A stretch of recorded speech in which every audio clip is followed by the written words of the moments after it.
രഘുഗണ മഹാരാജാവ് അദ്ദേഹം ഇങ്ങനെ പല്ലക്കിലേറിയിട്ട് പുറപ്പെടുകയാണ്. അദ്ദേഹം ഇങ്ങനെ പോയിക്കൊണ്ടിരിക്കുന്ന സമയത്താണ് അദ്ദേഹത്തിൻ്റെ ഈ പല്ലക്ക് ഏറ്റിക്കൊണ്ടിരിക്കുന്ന 4 പേര് അമാലന്മാരെ ഇരിക്കുമ്പം ആ കൂട്ടത്തിൽ ഒരാൾക്ക് ഒരു വയ്യായ വന്ന സമയത്ത് പല്ലക്ക് ഏറ്റാൻ ഒരാളെ കിട്ടാതെ കണ്ടു വന്നപ്പോൾ ഇനിയിപ്പോൾ ആരാണ് രാജാവിൻ്റെ പല്ലക്ക് ഏറ്റാൻ ഒരാളെ കിട്ടുക എന്നിങ്ങനെ ആലോചിച്ചിട്ട് അമാലന്മാർ മുഷ്ടിച്ച് ഇങ്ങനെ അന്വേഷിച്ചുകൊണ്ടിരിക്കുമ്പോഴാണ് ആരെ പെട്ടെന്ന് പകരക്കാരെ കണക്കാക്കിയതുമില്ലല്ലോ എന്നാലോചിച്ചിരിക്കുമ്പോൾ മുമ്പിൽ ഈ കുമാരൻ ഇങ്ങനെ യോഗ്യനായ കുമാരൻ നല്ല തടിമിടുക്കുള്ള ചെറുപ്പക്കാരൻ ആയ ഉണ്ണി ഇങ്ങനെ പോണത് കണ്ടപ്പം ഈ മഹാരാജാവിൻ്റെ അമാലന്മാരെന്തേ ചെയ്തു വെച്ചാൽ അവര് ഈ പല്ലക്കിന്റെ തണ്ട് കൊണ്ടുപോയിട്ട് ഈ കുമാരന്റെ തോളത്തേക്ക് അങ്ങോട്ട് വെച്ചു കൊടുത്തു. എന്നാ ഈ പല്ലക്ക് എന്തിനാ കൊണ്ടുപോയി വെക്കണത് എന്ന് അവർ തിരിച്ചു ചോദിക്കുക അങ്ങനെ ഉണ്ടായില്ല. ആ പല്ലക്ക് വെക്കുമ്പോൾ അങ്ങയുടെ തോളത്ത് ലേശം നേരം വെച്ചോട്ടെ എന്ന് അങ്ങോട്ടും ചോദിച്ചില്ല, രണ്ടും ഉണ്ടായില്ല. അദ്ദേഹം എന്താ ചെയ്തു വെച്ചാൽ തൻ്റെ ഈ പല്ലക്ക് എപ്രകാരത്തിലാണോ താൻ ഇങ്ങനെ നടന്നു പോണത് അതേ പ്രകാരത്തിൽ ഒരു ഭാവമാറ്റം ഇല്ലാതെ കണ്ട് അദ്ദേഹം ആ പല്ലക്കുമായിട്ട് മുമ്പിലേക്ക് നടന്നു. ഇങ്ങനെ മുമ്പിലേക്ക് നടന്ന് പോണ സമയത്ത് ഇദ്ദേഹം ഇങ്ങനെ നടക്കുമ്പം ഇദ്ദേഹത്തിൻ്റെ ഈ നടത്തത്തിൻ്റെ പ്രത്യേകത എന്താ വെച്ചാൽ മുമ്പിലേക്ക് പോകുമ്പോഴൊക്കെ മുമ്പിൽ വല്ല പ്രാണികളോ പുഴുവോ അങ്ങനെയൊക്കെയുള്ളതൊക്കെ ഉണ്ടെച്ചാൽ അതിനൊക്കെ ചവിട്ടി അതൊക്കെ ചത്തുപോവില്ലേ എന്ന് വിചാരിച്ചിട്ട് അദ്ദേഹം അതിനൊക്കെ മാറി ഇങ്ങനെ നടക്കുകയാണ്. ഇങ്ങനെ മാറി നടക്കുക കാരണത്താൽ തോളത്തിരിക്കുന്ന പല്ലക്ക് നല്ലോണം കുലുങ്ങി. ഈ കുലുങ്ങിയ പല്ലക്ക് അങ്ങനെ കുറച്ച് അധികം കുലുങ്ങിയപ്പോഴാണ് രാജാവിൻ്റെ തല പോയിട്ട് പല്ലക്കിൻ്റെ തണ്ടമ്മിൽ കുറേശ്ശെ ഇടിക്കുകയും ചെയ്തു. രാജാവിന് കുറേശ്ശെ ദേഷ്യം വന്ന രാജാവ് എന്താ ചെയ്തു വെച്ചാൽ ഒരു ലേശം പരിഹാസമായിട്ട് ഈ ഇദ്ദേഹത്തിന്റെ പുറത്തേക്ക് നോക്കിയിട്ട് അമാലന്മാരോട് ചോദിച്ചു, എന്താ നിങ്ങൾ ഈ പല്ലക്കെട്ട് ഇങ്ങനെ കുലുക്കണത് എന്ന് ചോദിച്ചു. അപ്പൊ അമാലന്മാര് പറഞ്ഞു, രാജാവേ ഞങ്ങൾ കുലുക്കുകയല്ല, ഞങ്ങളിപ്പോ ഇത് കുലുക്കുവോ? ഞങ്ങൾ എത്ര കാലമായിട്ട് ഈ പല്ലക്ക് ഇങ്ങനെ ഏറ്റിയും കൊണ്ട് നടക്കണവരാണ്, ഞങ്ങൾ കുലുക്കില്ല, ഞങ്ങളല്ല കുലുക്കണത്. പിന്നെ എന്താ വെച്ചാൽ പകരക്കാരനൊരുത്തം വന്നിട്ടുണ്ട്, അവനാണ് ഈ കുലുക്കണതെന്നും പറഞ്ഞു. അപ്പൊ രാജാവ് വിചാരിച്ചത് ഈ പകരം വന്നവൻ ചിലപ്പോൾ നിശയില്ലാത്തവനോ വലിയ വയസ്സനോ അല്ലെങ്കിൽ വലിയ പ്രാപ്തി ഇല്ലാത്തവനോ കഥയില്ലാത്തവനോ ക്ഷീണിച്ച് തളർന്നോ വല്ല അങ്ങനെയൊക്കെ ഉണ്ടല്ലോ, തളർച്ചയുള്ളവനൊക്കെ ആവും, അതുകൊണ്ടാവും എന്ന് വിചാരിച്ചു രാജാവ് ഈ പല്ലക്കിന്റെ ആ വശത്തിരിക്കുന്ന ശീല നീക്കിയിട്ട് പുറത്തേക്ക് നോക്കിയപ്പോഴാണ് കണ്ടത്. നോക്കുമ്പോൾ നല്ലൊരു ചെറുപ്പക്കാരൻ, നല്ല പ്രാപ്തിയുണ്ട്, ശക്തിയുണ്ട്, കഥയുണ്ട്, കഴിവുണ്ട്, ഉശിരുണ്ട്, ഉത്സാഹമുണ്ട്. ഇങ്ങനെയുള്ളൊരു യോഗ്യനായ ചെറുപ്പക്കാരനാണ് മനഃപൂർവ്വം കുലുക്കുകയാവും എന്ന് വിചാരിച്ചിട്ട് രാജാവ് പരിഹാസമായിട്ട് പറഞ്ഞു, അഹോ കഷ്ടം ഭ്രാത, ഒരു സഹോദര കഷ്ടം തന്നെ, നീ ഒറ്റയ്ക്ക് എത്ര നേരം പല്ലക്കയറ്റിയിട്ട് തളർന്നൂലോ, നിനക്കാച്ചാൽ ജരാനരിയും ഒന്ന് പിടിപെട്ടു, കഷ്ടം ദീർഘമധ്വാനമേക ഏവ ഊഹിവാൻ, ഇത്രയും നേരം ഒറ്റയ്ക്കല്ലേ ഇപ്പൊ താൻ പേറ്റിയത്, അതുകൊണ്ട് വ്യക്തം ഒരു പരിശ്രമന്തോ, കഷ്ടം തന്നെ, ക്ഷീണിച്ചിട്ടുണ്ട്. അതുകൊണ്ട് എന്താ വെച്ചാൽ നാതിപീവാ, മെലിഞ്ഞുപോയി നീയെ, എന്നാ സഹനനങ്കോ, കഷ്ടത്തിലായിട്ടുണ്ട് അവന്റെ ശരീരം, ജരസാചോപദ്രുതോ, അങ്ങനെ ജരാനരിയും ഒന്ന് പിടിപെട്ടു, ഭവാൻ സഖേനോ ഏവാപര ഏതേ സംഘട്ടിന ഇതി, ഇങ്ങനെ അങ്ങോട്ട് പറഞ്ഞു.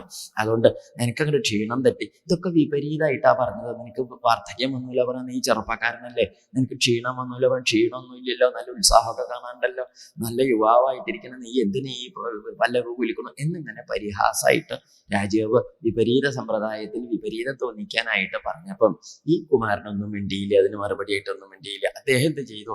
അദ്ദേഹം ഒന്നും മിണ്ടാതെ എന്താ വെച്ചാൽ ആ രാജാവിൻ്റെ ഈ വിദേശ ഭാഷയൊക്കെ കേട്ടപ്പോഴും അദ്ദേഹം എന്തെന്നാണെങ്കിൽ അദ്ദേഹത്തിന്റെ പ്രത്യേകത പറയുക, രാജാവ് എന്നോ പ്രജ എന്നോ അങ്ങനെ പ്രത്യേകിച്ച് ഒന്നുമില്ല. അദ്ദേഹത്തിന്റെ മനസ്സ് എവിടെയാണ്? കാരണം സ്വജന്മകളേവരെ അവസ്തുനി സംസ്ഥാന വിശേഷേ, അങ്ങനെയാണ്. അഹം മമേത്യ അനധ്യാരോപിത മിഥ്യാപ്രത്യയോ ബ്രഹ്മഭൂത തൂഷ്ണീം ശിപികാം ഉപൂർവവധുവാഹ. തൂഷ്ണി എന്ന് പറഞ്ഞാൽ നിശബ്ദമായിട്ട്. അദ്ദേഹം എങ്ങനെയുള്ള ആളാണ്? അഹമ്മമേത്തി അനധ്യാരോപിതം, ഞാൻ എൻ്റെ എന്നുള്ള ബുദ്ധി ഒന്നിലും ഇല്ലാത്തൊരു മഹാത്മാവാണ്. അതൊക്കെ ഒരു അന്തല്യായി അല്ലേ. അതുകൊണ്ട് അദ്ദേഹം ബ്രഹ്മഭൂത, ആ ബ്രഹ്മലയത്തിൽ ഇരിക്കണേ ആ യോഗീശ്വരൻ. തൂഷ്ണിയും ഒന്നും ശബ്ദിച്ചില്ല, ഒന്നും മിണ്ടിയില്ല, ഗുണവും ഇല്ല, ദോഷവും ഇല്ല, ഒന്നും മിണ്ടിയില്ല. അദ്ദേഹം പൂർവവധുവാഹ. ശിബിക എന്ന് പറഞ്ഞാൽ പല്ലക്ക് പൂർവവത് പറഞ്ഞാൽ എങ്ങനെയാണോ മുമ്പ് നടത്തിയത് അതുപോലെ തന്നെ നടത്തി. അതായത് തൻ്റെ നടത്തം എങ്ങനെയാണോ ആ നടത്തത്തിൽ വ്യത്യാസമൊന്നും വരുത്തിയില്ല. അതായത് അങ്ങടുള്ള നടത്തം തന്നെ. രാജാവിൻ്റെ ഭാഷയൊന്നും അദ്ദേഹത്തിന് അങ്ങോട്ട് ഏറ്റില്ല എന്നാ പറഞ്ഞത്. രാജാവിൻ്റെ പല്ലക്കായിട്ട് വീണ്ടും ദേഹം തൻ്റെ പഴയ മട്ടിൽ നടക്കാൻ തുടങ്ങിയപ്പം രാജാവിൻ്റെ തലമണ്ട പോയിട്ട് പിന്നെ ഇടിച്ചു. എടുത്താവുന്ന രാജാവിന് കലശലായിട്ട് ദേഷ്യം വന്നു. രാജാവ് ദേഷ്യം കലശലായിട്ട് പ്രകടിപ്പിക്കുകയും ചെയ്തു. ചോദിച്ചു, കിമിതമരേത്വം ജീവൻ മതോ മാം ഗദർത്ഥേ കൃത്യ ഭർത്തൃശാസനം അതിചരസി പ്രമത്തസ്യ ചേതേ കരോമി ചികിത്സ ദണ്ഡപാനിരിവ ജനതായ. അതുകൊണ്ട് നീ ഇപ്പം എന്തപ്പം നീ കാണിക്കണത്? നിനക്ക് മനസ്സിലായോ ഞാൻ രാജാവാണ്, പല്ലക്ക് കുലുക്കണോ, നീ നിനക്ക് വേണ്ട ചികിത്സ ചെയ്യാൻ എനിക്ക് ഇഷ്ടമുണ്ട് എന്നൊക്കെ പറഞ്ഞ് ലേശം അങ്ങോട്ട് ശുണ്ഠിയെടുത്തു. ഇത്രയും രാജാവ് ഇങ്ങനെ വിഡ്ഢിത്തരം വിളിച്ച് പറയുന്നത് കേട്ടപ്പം ഈ കുമാരൻ വിചാരിച്ചു, ഇത്രയും കാലമായിട്ട് താൻ ആരോടും മിണ്ടിയിട്ടില്ല, പെറ്റ അമ്മോട് പോലും മിണ്ടിയിട്ടില്ല. രാജാവിൻ്റെ ഈ ഭാഷ കേട്ടപ്പം ഈ കുമാരന് തോന്നി, ഇവിടെ ചിലപ്പോൾ ഒന്ന് മിണ്ടി നോക്കിയാലോ, ഒന്ന് മിണ്ടിയാൽ ചിലപ്പോൾ നേരെയാവാനൊരു സാധ്യതയുണ്ട്. അപ്പം എന്നാ ഒന്ന് മിണ്ടി നോക്കാം ആര് വിചാരിച്ചു. ഈ രാജാവിൻ്റെ ഭാഷ കേട്ടപ്പം ഏവം ബഹ്വബദ്ധമപി ഭാഷമാണം. രാജാവ് ബഹ്വബദ്ധാണ്. നമ്മളൊക്കെ സാധാരണ അബദ്ധമേ പറയുള്ളൂ. രാജാവ് ബഹ്വബദ്ധം അത്യന്തം വിഡ്ഢിതര രാജാവ് പറയുന്നത്. ആ അബദ്ധം പറയുന്ന രാജാവിനെ നോക്കിയിട്ട് എന്താ വെച്ചാൽ, ഞാൻ രാജാവാണ് എന്നുള്ള രജസ തമസാനുവിദ്ധേന മതേന, ഈ രജോ ഗുണവും തമോ ഗുണം ഉണ്ടാവുമ്പോൾ ഉണ്ടാവണ അഹമ്മതി കാരണം അതൊക്കെ പറയുന്നത്. അതുകൊണ്ടാണ് അദ്ദേഹം പണ്ഡിതമാനിനെ വലിയ വിവരമുള്ള ആളാന്ന് നിരീച്ച് പറയണേ. അപ്പോൾ ഈ ബ്രാഹ്മണൻ അദ്ദേഹം എന്ത് ചെയ്തു, അദ്ദേഹം ആദ്യമായിട്ട് ഈ സർവഭൂത സുഹൃത്ത് എല്ലാവരോടും ഒരുപോലെ സ്നേഹവും ഭാവമുള്ള ആ കുമാരൻ ഈ യോഗേശ്വര ചര്യയിൽ അങ്ങനെ ലോകത്ത് താൻ ആരെന്ന് അറിയിക്കാതെ കണ്ട് നടന്നു പോണതായ ആ മഹാത്മാവ് എന്ത് ചെയ്തു, സ്മയമാന ഇവ വിഗതസ്മയ ഇതമാഹ ഒന്ന് മനസ്സിരുത്തിയിട്ട് രാജാവിൻ്റെ നേരെയൊന്ന് നോക്കി പുഞ്ചിരിച്ചും കൊണ്ട് അദ്ദേഹം പറഞ്ഞു, രാജാവിനോട് ആദ്യമായിട്ട് പറയണേ, രാജാവിനോടൊന്നല്ല, അദ്ദേഹം ആദ്യമായിട്ടാണ് ഭൂമിയിൽ വന്ന് ജനിച്ചിട്ട് വായ തുറക്കുന്നത്. അദ്ദേഹം പറഞ്ഞു, രാജാവേ അങ്ങ് എന്നോട് പറഞ്ഞില്ലേ എന്ത്, ത്വയോദിതം വ്യക്തം അവിപ്രലബ്ധം ഭർത്തുസമയസ്യാൽ യതി വീരഭാര ഗന്തുര്യതി സ്യാദധിഗമ്യമധ്വാ പീവേതി രാശൗന വിധം പ്രവാദ എന്നും പറഞ്ഞു. ഒരു സംവാദമാണ്. പറഞ്ഞു, രാജാവേ ത്വയോദിതം വ്യക്തം, അങ്ങ് പറഞ്ഞതൊക്കെ ശരി തന്നെയാണ്. എന്താ കാരണം, ഭർത്തുസമയസ്യാൽ യതി വീരഭാര, ഈ ഭാരം ചുമക്കണോന് ക്ഷീണം തോന്നും, അങ്ങനെ സാധ്യതയുണ്ട്, അങ്ങനെ പതിവുണ്ട്. പക്ഷെ എന്താ വെച്ചാൽ എനിക്ക് അങ്ങനെ തോന്നാൻ വഴിയില്ല. കാരണം എന്താ വെച്ചാൽ ഈ ഭാരം ചുമക്കണത് ശരീരമാണ്. ശരീരം ജഡപദാർത്ഥാണ്. ജഡമായ വസ്തുവിന് അങ്ങനെ ഭാരം തോന്നാൻ നിവൃത്തിയില്ല. ജീവനുള്ള വസ്തുവിനല്ലേ ഭാരം തോന്നുള്ളൂ. പിന്നെ ഇപ്പം എനിക്ക് അങ്ങനെ ഞാൻ ഈ ശരീരമാണ് എന്ന തോന്നൽ എൻ്റെ ഉള്ളിലില്ലായതുകൊണ്ട് എനിക്ക് ഈ ഭാരവും ഇല്ല. പിന്നെ ഇപ്പം അങ്ങ് പറഞ്ഞു മെലിഞ്ഞു എന്നൊക്കെ പറഞ്ഞില്ലേ, എന്നോട് ക്ഷീണിച്ചില്ലേ എന്നൊക്കെ പറഞ്ഞു. രാജാവേ, തടിക്കുക, മെലിയ, കറക്കുക, വെളുക്കുക, ക്ഷീണിക്കുക, കേമാവുക എന്നൊക്കെ പറയണത് ഞാൻ ശരീരമാണ് എന്ന് തോന്നണോനേ ഉള്ളൂ. ദേഹേന ജാതസ്യ അല്ലേ, ദേഹേന ജാതസ്യ, ഞാൻ ദേഹമാണെന്ന് തോന്നണോനേ ഉള്ളൂ. ഹിമേ ന സന്ധി, എനിക്ക് അങ്ങനെ തോന്നണില്ല. അതുകൊണ്ട് എനിക്ക് ഈ വിഷമവും ഇല്ല. പിന്നെ ഇപ്പോൾ ചോദിച്ചു, ഞാൻ രാജാവാണ്, നിനക്ക് വേണ്ട ചികിത്സ ചെയ്യേണ്ടത് ഈ മരിച്ചോ എന്നൊക്കെ ചോദിച്ചു. രാജാവേ, അങ്ങ് രാജാവാണ് എന്ന അങ്ങയുടെ തോന്നൽ വെറും ലോക വ്യവഹാരം മാത്രമാണ്. ലോകത്തിലെ ആളുകൾ അങ്ങേ രാജാവേ രാജാവേ എന്ന് വിളിക്കൊണ്ട് അങ്ങ് രാജാവായിട്ടിരിക്കണം, അത്രയേ ഉള്ളൂ. അല്ലിപ്പോൾ അങ്ങേ രാജാവ് എന്ന ആൾക്കാർ വിളിക്കേണ്ടായാൽ ഇപ്പം അങ്ങയുടെ രാജ്യപ്പം ഇന്ന് ഞാൻ കഴിക്കലാക്കി, ഞാനാണ് ആ കസേരയിൽ ഇരിക്കുന്നത് വെച്ചാൽ നാട്ടുകാർ എന്നെ അല്ലേ രാജാവേ എന്ന് വിളിക്കുക, അങ്ങേ രാജാവേ എന്ന് വിളിക്കില്ല. അപ്പം അതുകൊണ്ട് ആ കസേരയിൽ ഇരിക്കുമ്പോൾ നാട്ടുകാർ വിളിക്കണമെന്ന് ലോക വ്യവഹാരമേ ഉള്ളൂ. അല്ലാതെ ഒരാളും രാജാവായിട്ട് അങ്ങനെ ജനിച്ചു വരണമെന്നില്ല. ഇവിടെ വന്നിട്ടൊക്കെ പിന്നെ ഒരു കൂട്ടം അങ്ങനെയൊക്കെ ആവുക ചെയ്യുന്നത്. ഇതൊക്കെയാണ് കഥ. പിന്നെ ഇപ്പം എന്താണെന്നാണെങ്കിൽ അങ്ങ് എന്നോട് പറഞ്ഞു, നിനക്ക് ഞാൻ വേണ്ട ചികിത്സ ചെയ്യുന്നുണ്ട് എന്നൊക്കെ പറഞ്ഞു. രാജാവേ, എന്നെ ചികിത്സിച്ചിട്ട് വലിയ കാര്യമൊന്നുമില്ല. എന്താ കാരണം, ഉന്മത്ത ജഡവത്സോ സംസ്ഥാം ഗതസ്യമേ വീര ചികിത്സിതേന അർത്ഥക്കിയാൻ ഭവതാ ശിക്ഷിതേന സ്തബ്ധ പ്രമത്തസ്യ ച പിഷ്ടപേഷ. എന്നെ ഇപ്പം ഇങ്ങനെ ചികിത്സിച്ചിട്ട് എന്ത് കാര്യമുണ്ട്? ഞാൻ ഇപ്പം എങ്ങനെ ഉന്മത്ത ജഡവൽ, ഒരു ഉന്മത്തനെ പോലെ, ഉന്മാദം ഈ അന്തല്യായ മത്തൻ എന്ന് പറഞ്ഞാൽ കള്ളൊക്കെ കുടിച്ച് അന്തല്യേണ്ടാവില്ലേ അത്. പിന്നെ ജഡവൽ സമസ്ഥ, ജഡം ഒരു പൊട്ടന്റെ ജാതിയിൽ അല്ലെങ്കിൽ ഒരു ആത്മജ്ഞാനിയുടെ മട്ടിൽ നടക്കണ എന്നെ ഉണ്ടോ ചികിത്സിച്ചിട്ട് നേരെയാക്കാൻ സാധിക്കണോ? ഇതൊന്നും ആത്മജ്ഞാനൊന്നും ചികിത്സിച്ചാൽ പോവില്ല രാജാവേ. അതുകൊണ്ട് എന്നെ ചികിത്സിച്ചിട്ട് ഒരു കാര്യമില്ല. പിഷ്ടപേഷ എന്ന് പറഞ്ഞാൽ എന്താ അർത്ഥം? അരച്ചത് വീണ്ടും അരയ്ക്കുക.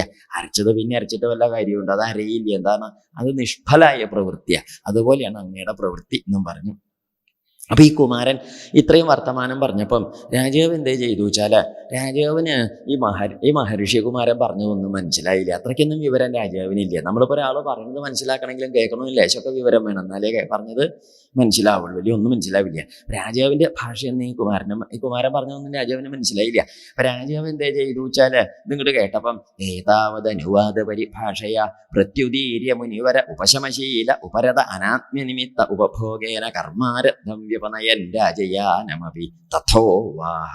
വീണ്ടും പല്ലകയറ്റി നടന്നു. അത് അത്രയും പറഞ്ഞിട്ട് അദ്ദേഹം അവിടെ നിന്നൊന്നുമില്ല. നമ്മളൊക്കെ പറയാൻ തുടങ്ങിയ പിന്നെ അവിടെ തെങ്ങും ചേരി ഇവിടെ നിൽക്കും, അനങ്ങില്ല.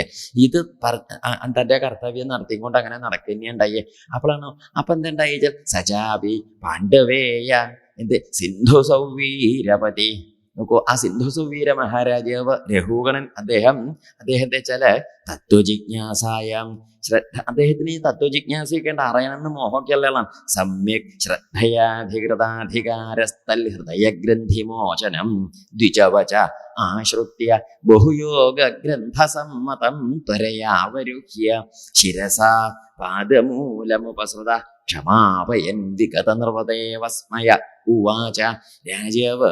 രാജാവിന് ഈ വർത്തമാനങ്ങളൊന്നും മനസ്സിലായില്ല. ചില ഈ മഹർഷി പറഞ്ഞതൊരു വലിയ കാര്യമാണെന്ന് ധരിച്ചിട്ട് രാജാവ് ആ പല്ലക്കിന്റെ ഉള്ളിൽ നിന്ന് ചാടി പുറത്തേക്ക് ഇറങ്ങിയിട്ട് ആ കുമാരന്റെ, അതായത് ഭരതമുനി കുമാരന്റെ കാൽക്കൽ ചെന്ന് എന്ത് ചെയ്തു നോക്കൂ, പാദമൂലം ഉപസൃത, പാദമൂലം കാൽക്കൽക്ക് ചെന്നിട്ട് നല്ലോണം അങ്ങോട്ട് ക്ഷമാപയന്, ക്ഷമ ചോദിച്ചും കൊണ്ട് വിഗത നിർപ്പതേവസ്മയ, ഞാൻ വലിയ രാജാവാണെന്നുള്ള നാട്യമൊക്കെ മാറ്റി വെച്ചിട്ട് അങ്ങോട്ട് നമസ്കരിച്ചു.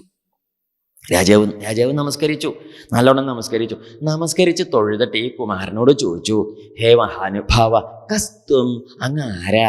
നിഗൂഢശ്ചരസിദ്വിജാനം ബിഭരിഷി സൂത്രം കഥമോ വധൂത. അങ്ങ് ഏതോ ഒരു വലിയ മഹാത്മാവാണെന്ന് എനിക്ക് തോന്നുകയാണേ. പിന്നെ ഇപ്പൊ എന്താ വെച്ചാല് ഈ ബിഭരിഷി സൂത്രം, ഈ പൂണൂല് ഇങ്ങനെ തോളത്ത് കണ്ടതുകൊണ്ട് അങ്ങ് ബ്രാഹ്മണനാണ് എന്ന് മനസ്സിലായി. ഈ പല്ലക്കിന്റെ തണ്ട് കൊണ്ടുപോയിട്ട് വെക്കുമ്പോഴും ഈ നൂല് അവിടെ ഉണ്ട്. അപ്പൊ അത് കണ്ടിട്ടില്ല. ഇപ്പോഴാണ് അദ്ദേഹത്തിന്റെ മഹിമ കാണുന്നത്. അങ്ങ് ബ്രാഹ്മണനാണ് എന്നിപ്പോ എനിക്ക് മനസ്സിലായി. അവന് ചോദിക്കണേ, കസ്യാസി, അങ്ങ് ആരാ? എവിടുത്തെ ആരുടെ മകനാണ് അങ്ങ്? കുത്രത്യ, എവിടുന്ന് അങ്ങ് പറഞ്ഞത്? ഇഹാപി കസ്മാത്, എന്തിപ്പോ ഇവിടേക്ക് വരാൻ? ക്ഷേമായ നശ്ചോദസിനോത ശുക്ല, എന്തായാലും ഞങ്ങളെ അനുഗ്രഹിക്കാനാണ് അങ്ങ് വന്നത് എന്നുള്ള കാര്യത്തിൽ ഒരു സംശയവും ഇല്ല. എനിക്കിപ്പോ ഒരു പേടി, വല്ലാത്തൊരു പേടി നല്ലോണം ഉണ്ട് ഉള്ളില്. എന്താപ്പ എനിക്ക് പേടി? അദ്ദേഹം പറഞ്ഞു, എനിക്ക് വേറെ ഒരു സംഗതിയും പേടിയില്ല, ഇതിനെ മാത്രമേ പേടിയുള്ളൂ. അതെന്താ? നാഹം വിശങ്കേ സുരരാജവജ്രാൽ നത്രക്ഷശൂലാൽ നയമസ്യദണ്ഡാൽ നാഗ്നിർക്കസോമാനില വിത്തപാസ്ത്രാൽ ശങ്കേ ഭൃശം ബ്രഹ്മകുലാവമാനാൽ. അതെനിക്ക് പേടിയാ. നോക്കൂ, നാഹം വിശങ്കേ സുരരാജവജ്രാൽ, ദേവേന്ദ്രന്റെ വജ്രായുധത്തിൽ നിന്ന് എനിക്ക് പേടിയില്ല. നത്രക്ഷശൂലാൽ, ഭഗവാൻ ശ്രീപരമേശ്വരന്റെ കയ്യിൽ ഒരു തൃശൂലുണ്ട്, അതിനെയും ഞാൻ ശങ്കിക്കണല്ലേ. പിന്നെ മാത്രല്ല നയമസ്യദണ്ഡാൽ, യമദണ്ഡം, ഒന്നിനെയും പേടിയില്ലാത്തവർക്കും പേടിയുള്ളൊരു സാധനമാണ് യമദണ്ഡം, യമന്റെ ദണ്ഡം, അതിനെ എനിക്ക് പേടിയില്ല. പിന്നെ നാഗ്നിർക്ക സോമാനില വിത്തപാസ്ത്ര, വായവ്യം, വാരുണം, അഗ്നയ എന്നൊക്കെ പറഞ്ഞ വലിയ വലിയ ജാതി ആയുധങ്ങളുണ്ട്. ഇതിനെയും എനിക്ക് പേടിയില്ല. പക്ഷെ എനിക്ക് പേടിയുള്ളതൊന്നുണ്ട്. അതെന്താ വെച്ചോ? ശങ്കേ, അതേ ഞാൻ പേടിക്കണോ? ശങ്കേ ഭൃശം ബ്രഹ്മകുലാവമാനാത്, അതുകൊണ്ട് ബ്രാഹ്മണനെ നിന്ദിച്ചു എന്നൊരു ഭയം ഇപ്പം എൻ്റെ ഉള്ളിലുണ്ട്. അപ്പം അങ്ങയുടെ തോളത്ത് കയറിയിട്ടല്ലേ ഞാൻ നടന്ന് അങ്ങേ ഞാൻ അപമാനിച്ച് സംസാരിച്ചില്ലേ, എന്തൊക്കെ ചെയ്തു. അപ്പം അതുകൊണ്ടൊരു ബ്രാഹ്മണ നിന്ദ ചെയ്തു എന്നൊരു പേടി ഇപ്പം എൻ്റെ ഉള്ളിലുണ്ട് കേട്ടോ. അതുകൊണ്ട് ഞാൻ നമസ്കരിക്കുകയാണ്. അതുകൊണ്ട് ഞാൻ ചോദിക്കണോ, തദ്ബ്രൂഹി, അത് അങ്ങ് പറയണം. എന്താ? തദ്ബ്രൂഹ്യ സംഗോ ജഡവന്നിഗൂഢ വിജ്ഞാന വീര്യോ വിചരസ്യ പാര. അങ്ങനെയാണെങ്കിൽ വളരെ കേമനായിട്ട് യോഗ്യനായിട്ട് ഇങ്ങനെ നടക്കണുണ്ട്. അപ്പം ഞാൻ ചോദിക്കുന്നത്, തദ്ബ്രൂഹി, അതങ്ങ് എനിക്ക് പറഞ്ഞു തരണം. എന്താ? അത് ആളറിയിക്കാതെ കണ്ടൊരു പൊട്ടന്റെ മട്ടിൽ നടക്കണേ അങ്ങ് ആരാ? ഒരു പൊട്ടന്റെ ജാതി മട്ടാണല്ലോ അങ്ങേക്ക്. അന്ന് അങ്ങ് ആരാണെന്ന് മനസ്സിലായില്ല. മഹാവിജ്ഞാനിയാണെന്ന് അങ്ങയുടെ ആ സമ്പ്രദായം കണ്ടപ്പോൾ മഹാവിജ്ഞാനിയാണെന്ന് മനസ്സിലായി. അങ്ങയുടെ ഓരോ വാക്കും വചാംസി, വാക്കുകളൊക്കെ യോഗഗ്രഥിതാനി സാധോ, അങ്ങയുടെ വർത്തമാനങ്ങളൊക്കെ യോഗശാസ്ത്രം പുസ്തകം വായിക്കും പോലെ ഉണ്ട്. എന്താ? അങ്ങ് വായ തുറന്നാൽ യോഗശാസ്ത്ര പുസ്തകം വായിക്കണ മാതിരി വിവരം ഉണ്ടാവണം. അത്രയ്ക്ക് വിവരം അങ്ങ് പറയണതേ. അതുകൊണ്ട് നനക്ഷമന്തേ മനസാഭി ഭേത്തും, അങ്ങയുടെ വിവരം മഹാവിവരാണ്. അതുകൊണ്ട് ഞാൻ ചോദിക്കുകയാണ്, ഞാനേ ഈ കപില മഹർഷിയെ കണ്ട് ഉപദേശം വാങ്ങാനായിട്ട് ഇറങ്ങി പുറപ്പെട്ടതാണ്. അങ്ങ് അപ്പം ഇനി ഈ വേഷം മാറി നടക്കണ കപില മഹർഷി എങ്ങാനും ആണോ ആവോ? നമുക്കറിയില്ലല്ലോ, വേഷം മാറി നടക്കുകയാണോ നിശ്ചയില്ലല്ലോ. അങ്ങ് ആരാണ് മനസ്സിലാവണില്ല കേട്ടോ. എനിക്ക് തോന്നുകയാണേ ആ സാക്ഷാൽ ഹരിം, ആ സാക്ഷാൽ ഭഗവാനില്ലേ, സാക്ഷാൽ ഹരിം ജ്ഞാനകലാവതീർണം, ആ ജ്ഞാനസ്വരൂപനായിട്ട് അവതരിച്ച കപിലവാസുദേവ ഭഗവാനില്ലേ, ആ ഭഗവാനാണ് അങ്ങെന്നാ ഞാൻ ധരിക്കണത് എന്നും പറഞ്ഞു. അങ്ങ് ആരാന്നൊന്ന് പറഞ്ഞായിരുന്നു. പിന്നെ ഇപ്പം എന്താ വെച്ചാൽ എനിക്കിപ്പോൾ അങ്ങോട്ടൊന്ന് ചോദിക്കാനുള്ളതേ, അങ്ങിപ്പോൾ പറഞ്ഞില്ലേ അങ്ങക്ക് ക്ഷീണമില്ല, തളർച്ചയില്ല, വിഷമില്ല, ഇതൊക്കെ ശരീരമാണെന്ന് തോന്നണോനേ ഉള്ളൂ, ഞാൻ ശരീരമല്ല, ഞാൻ ആത്മാവാണ്, ആത്മാവിന് ഇതൊന്നും ഇല്ല എന്നൊക്കെ പറഞ്ഞല്ലോ. എനിക്കതൊന്നും കേട്ടിട്ട് മനസ്സിലായി. എനിക്ക് ചെറിയ സംശയമുണ്ട്, ഞാൻ ചോദിച്ചോട്ടെ? ചോദിച്ചോളൂ. എന്താ സംശയം എന്നറിയൂ? ഈ ശരീരത്തിന്റെ ഉള്ളിലല്ലേ ഈ ആത്മാവ് ഇരിക്കണത്. അപ്പൊ ശരീരത്തിന് ഉണ്ടാവുന്ന വിഷമൊക്കെ ആത്മാവിനും ഉണ്ടാവില്ലേ? ഇതുപോലെ എന്നാണെങ്കിൽ ഒരു ഉദാഹരണം പറഞ്ഞു ആ ചോദ്യത്തിന് വിശദീകരിക്കാനായിട്ട്. എങ്ങനെ? സ്ഥല്യഗ്നി താപാൽ പയസോഭിതാപ തത്താപത തണ്ടുല ഗർഭരന്ധി ദേഹേന്ദ്രിയാസ്വാശയ സന്നികരിഷാൽ തൽ സംസൃതി പുരുഷസ്യാനുരോധാൽ ചോദിച്ചു. അല്ല, മനസ്സിലായോ? ചോദ്യമാണതേ. ആ ഈ സംസ്കൃതം മാറ്റി പറഞ്ഞ ഒരു രസമില്ല. അങ്ങനെയാ പറയേണ്ടത്. അങ്ങനെ അറിയില്ല. ഞാൻ ചോദിക്കും, സ്ഥല്യഗ്നി താപാൽ പയസോഭിതാപ. നമ്മൾ അടുപ്പത്തേക്ക് ഉരുളി കയറ്റി, അടുപ്പത്ത് ഉരുളി കയറ്റി വെച്ചു. അങ്ങനെ പറഞ്ഞാൽ മനസ്സിലാവില്ലേ? ഉരുളി കയറ്റി വെച്ചു, ഉരുളിയിൽ വെള്ളം ഒഴിച്ചു, അടിയിൽ നല്ല ഉണങ്ങിയ വിറകിട്ട് അങ്ങോട്ട് കത്തിക്കുകയും ചെയ്തു. അപ്പൊ എന്തുണ്ടാവുന്നു? പയസോഭിതാപ, വെള്ളം തിളയ്ക്കും. ശരിയല്ലേ? ഈ തിളച്ച വെള്ളത്തിലേക്ക് നമ്മൾ അരി കഴുകിയിട്ടു. അപ്പൊ എന്തുണ്ടാവണോ? താപത തണ്ടുല ഗർഭരന്ധി. ആ ചൂടുകൊണ്ട് എന്തുണ്ടാവണോ? അടുപ്പത്തേക്ക് വീണ അരി, വെള്ളത്തിലിട്ട അരി വേവണോ? ശരിയല്ലേ ഇത്? അപ്പൊ ഈ അരി ഇപ്പൊ എങ്ങനെയാ വെന്തത്? ഉരുളിയിലിട്ടതുകൊണ്ടോ? അല്ല, അടുപ്പത്തേക്ക് കയറ്റിയതുകൊണ്ടൊന്നും അല്ല വെന്തത്. എന്തുകൊണ്ടാ വെന്തത്? അടിയിലിരിക്കുന്ന തീയിന്റെ ചൂടുകൊണ്ടല്ലേ അരി വെന്ത് ചോറായത്. ശരിയല്ലേ ഇത്? പക്ഷെ എന്നാൽ തീയും അരിയും കൂടി കണ്ടു. അടുപ്പിൽ കിടക്കുന്ന തീയെ ഉരുളിയിൽ കിടക്കുന്ന അരിയായിട്ട് ഒരു ബന്ധവും ഇല്ല. അവർ നമ്മൾ കണ്ടിട്ടുമില്ല, മിണ്ടിയിട്ടുമില്ല, ഒന്നുമില്ല, തൊട്ടിട്ടുമില്ല. ശരിയല്ലേ ഇത്? തീ പോയിട്ട് ഉരുളിയെ തൊട്ടു, ഉരുളിക്ക് ചൂടായി. ഉരുളി പോയിട്ട് വെള്ളത്തിനെ തൊട്ടു, വെള്ളത്തിന് ചൂടായി. വെള്ളം പോയിട്ട് അരിയെ തൊട്ടു, അരിക്ക് ചൂടായി. എന്നാ തൊടാൻ പോണ്ട, ചൂടാവും. കണ്ടിട്ടില്ലേ? തൊട്ട് ഓരോന്നിനെ തൊട്ട് ചൂട് പകരുകയുണ്ടായത്. അങ്ങനെ പകർന്നിട്ടല്ലേ വന്നത്. അതുകൊണ്ടാണ് ഞാൻ ചോദിക്കുന്നത്, ഇതുപോലെ ദേഹേന്ദ്രിയാസ്വാശയ സന്നികരിഷാൽ തൽ സംസൃതി പുരുഷസ്യാനുരോധാൽ. ഇതുപോലെ ശരീരത്തിന്റെ അകത്തിരിക്കണ ആത്മാവിന് പുറത്തിരിക്കണ ദുരിതങ്ങള് ബാധിക്കില്ലേന്ന്. ഇതുപോലെ ഉരുളിയുടെ അകത്തിരിക്കണ അരി പുറത്തിരിക്കണ ചൂടുകൊണ്ട് വെന്ത പോലെ. എന്തല്ലോ രാജാവ് നല്ല ഒന്നാം തരം വിവരക്കേടാ ചോദിച്ചത്. അസലെ ക്ലാസ്, ഫസ്റ്റ് ഗ്രേഡ് വിവരക്കേടുന്ന്. അങ്ങനത്തെ വിഡ്ഢിത്തര രാജാവ് ചോദിച്ചത്. അപ്പൊ രാജാവ് വിഡ്ഢിത്തരം ചോദിച്ച സമയത്ത് അതിന് മറുപടി ആയിട്ട് ഈ കുമാരൻ, ഭരതകുനി കുമാരൻ പറഞ്ഞു, രാജാവേ, അങ്ങയുടെ വർത്തമാനം കേട്ടാലേ കോവിദവാദവാദൻ വദസ്യഥോ നാദിവിദം വരിഷ്ഠ നസൂരയോ ഹി, അതല്ലേ, നസൂരയോ ഹി വ്യവഹാരമേനം തത്വാവമരിശേന സഹാമനന്തി. ചോദിച്ചു, രാജാവേ, അങ്ങയുടെ കഥ പറയുകയാണെങ്കിൽ അകോവിദ, അങ്ങക്ക് വലിയ വിവരമൊന്നുമില്ല കേട്ടോ. രാജാവിനോടാ പറയുന്നത്. എന്താ? അങ്ങക്ക് വലിയ വിവരമൊന്നുമില്ല. പക്ഷെ വിവരമില്ലെങ്കിലും കോവിദവാദവാദൻവദസി, അങ്ങക്ക് വലിയ വിവരമൊന്നുമില്ലെങ്കിലും വലിയ വിവരമുള്ളവര് പറയുന്ന ജാതി വർത്തമാനം അങ്ങ് പറയണത്. പണ്ടത്തെ കാലത്തൊക്കെ രാജാക്കന്മാരുടെ മുമ്പിൽ പോയി ഇങ്ങനെയൊക്കെ പറയണമെങ്കിൽ എളുപ്പമല്ല. പണ്ടല്ല, എപ്പോഴും നമ്മൾ രാജാക്കന്മാരുടെ മുമ്പ് പോയി അങ്ങക്ക് വലിയ വിവരമൊന്നുമില്ല പറഞ്ഞാൽ വിവരം അറിയും നമ്മൾ. എന്ത് ശരിയോ തെറ്റോ? അതൊക്കെ അന്ന് ഇന്നും സമം തന്നെയാണ്. അന്നും പോയി നമ്മൾ രാജാവേ ജയ ജയ, രാജാവേ ജയ ജയ എന്ന് പറയും. ഇന്നും പോയി ജയ ജയ എന്ന് പറയും. ഓരോന്ന് തരാക്കി പോരും, പണ്ടും തരാക്കി പോരും. എന്താ വ്യത്യാസം? ഒരു വ്യത്യാസമില്ല, നമ്മൾ അനുഭവിക്കന്നെ. ശരിയോ തെറ്റോ? ഇങ്ങനെയൊക്കെ തന്നെയാണ് ലോകത്തിന്റെ കഥയെ. അത് അന്നത്തെ കാലത്തൊക്കെ രാജാക്കന്മാരുടെ മുമ്പിലേക്ക് പോവുകയുണ്ട്. രാജാവിനെ നമ്മൾ അങ്ങനെയൊന്നും നിങ്ങളുടെ രാജാവിന്റെ മുമ്പിലേക്ക് പോയി വർത്തമാനം പറയാനൊന്നും പറ്റില്ല. രാജാവിനോട് വർത്തമാനം പറയണതിനെ നമ്മൾ എന്ത് പറയും? വായ പൊത്തി, കൈ കെട്ടി, തലയെ കെട്ടുണ്ടെങ്കിൽ അത് അഴിച്ച് കക്ഷത്ത് വെച്ച് തൊഴുത് കുനിഞ്ഞു നിന്നിട്ട് രാജാവിനോട്, അങ്ങനെയൊക്കെയാ രാജാവിനോട് പണ്ട് പറയും. എന്നിട്ട് രാജാവിനോട് വർത്തമാനം പറയുമ്പോൾ ആദ്യം തന്നെ രാജാവിന്റെ മുമ്പിൽ പോയിട്ട് അങ്ങ് പറയാൻ തുടങ്ങാൻ പാടില്ല. എന്ത് വേണം? മഹാരാജാവ് വിജയിക്കട്ടെ, രാജാവ് തോറ്റിട്ട് 4 കൊല്ലായി, എന്നാൽ ആദ്യം എന്ത് പറയണം? തുടങ്ങുമ്പോൾ നമ്മൾ അങ്ങനെ പറയണം. അതല്ലാണ്ട് പറ്റില്ല. അതൊക്കെ പറയണം, അതൊരു ആചാരഭാഷയാണ്. പിന്നെ എന്ത് പറയണം? മഹാരാജാവ് നീണാൾ വാഴട്ടെ, ശ്വാസം വലിച്ച് കിടക്കുക, വായുവിളി അങ്ങനെ ജീരകവെള്ളത്തിൽ ചാലിക്കുമ്പോഴാണ് നമ്മൾ എന്ത് പറഞ്ഞത്? നീണാൾ വാഴട്ടെ എന്ന്. ഇതിപ്പോൾ അങ്ങോട്ട് കിടക്കുകയാണേ, ആലോചിച്ച് നോക്കുക. അതൊക്കെ അങ്ങനെ. രാജാവ് ഊണഴിച്ച എന്താ പറയുക? ആ മറയത്ത് നമ്മളുണ്ടാലോ കല്ലരി ഉണ്ടോന്നു. നമ്മൾ നല്ല പഴനെല്ലിൻ്റെ അരി പത്തായത്തുനിന്ന് എടുത്തുകൊണ്ടുവന്ന പണിക്കാരത്തെ കുത്തിച്ചേറി എടുത്തിട്ടാണ് നമ്മൾ എന്ത് ചെയ്തത്? ഉണ്ടത്. പക്ഷേ നമ്മൾ നല്ല പഴനെല്ലിൻ്റെ അരി ഉണ്ടാലും കല്ലരി ഉണ്ട്. രാജാവ് ആ റേഷൻ കടയിലെ കല്ലും പുഴും ഒക്കെ ഉള്ളത് ഉണ്ടാലും എന്താ പറയുക? ആ മറയത്ത്. വ്യത്യാസം മനസ്സിലായില്ലേ? എന്തല്ലേ അങ്ങനെയൊക്കെ ഉണ്ടാ. രാജാവ് ഉറങ്ങിയാൽ എന്താ പറയുക? പള്ളിക്കുറുപ്പ്. നാരായണക്കുറുപ്പല്ല, പള്ളിക്കുറുപ്പ്. ശരിയല്ലേ? ഇത് നമ്മൾ ഉറങ്ങിയാലോ കീറപ്പായൽ ചുരുണ്ട് കൂടിയെന്നും പറയും. നമ്മൾ നല്ല മറ്റേ ജാതി കട്ടിലിൻ്റെ മുകളിൽ ത്രശജാതി കിടക്കട മുകളിൽ ഇങ്ങനെ നിവർന്നിങ്ങനെ ആ മറ്റേ സാധനം വലിച്ചിട്ട മാതിരിയുടെ ഓലയുടെ മറല് കിടക്കുന്നത് കണ്ടാൽ എന്നാലും എന്തേ പറയല്ലോ ചുരുണ്ട് കൂടിയെന്ന്. അപ്പൊ രാജാവാകുമ്പോൾ അങ്ങനെയാ. അപ്പൊ രാജാവ് വന്നാൽ എന്താ പറയുക നമ്മൾ? മഹാരാജാവ് എഴുന്നള്ളീന്ന്. എന്തള്ളീന്ന്? എഴുന്നള്ളീന്നാ പറയാ. നമ്മൾ വന്നാൽ ഓ രാവിലെ തന്നെ വലിഞ്ഞു കയറി വന്നു എന്നും പറയും. വ്യത്യാസം മനസ്സിലായില്ലേ? അപ്പൊ രാജാക്കന്മാരുടെയൊക്കെ അങ്ങനെ കൊണ്ടാടുന്ന രാജാവിന്റെ മുമ്പിൽ നിന്നിട്ടാണ് ഈ കുമാരൻ എന്ത് പറയണത്? മഹാരാജാവ് അങ്ങേക്ക് വലിയ വിവരമൊന്നുമില്ല. എത്ര ധൈര്യം ഉണ്ടാവില്ലേ? പറഞ്ഞത് മനസ്സിലായോ? അദ്ദേഹത്തിന്റെ ധൈര്യനെ. ആത്മജ്ഞാനികളെ പോലെ ധൈര്യമുള്ളവരാരുണ്ട്? അതാണ് ആത്മജ്ഞാനം. ഈശ്വരജ്ഞാനം കണ്ട് പ്രകാശിച്ചാലേ ഒന്നിൻ്റെയും മുമ്പിൽ കുനിഞ്ഞു നിൽക്കില്ല. അവരാണ് ശരിയായ ധീരന്മാർ. അല്ലെങ്കിൽ നമ്മൾ കുനിഞ്ഞു കുമ്പിട്ട് ഇങ്ങനെ നിന്നുകൊണ്ടേ ഇരിക്കും എല്ലാ കാലത്തും. അപ്പൊ നല്ലോണം ധൈര്യം, ആ ഒരു ഉറപ്പുള്ളിൽ ഉണ്ടാവണമെങ്കിൽ എന്ത് വേണമെന്നറിയോ?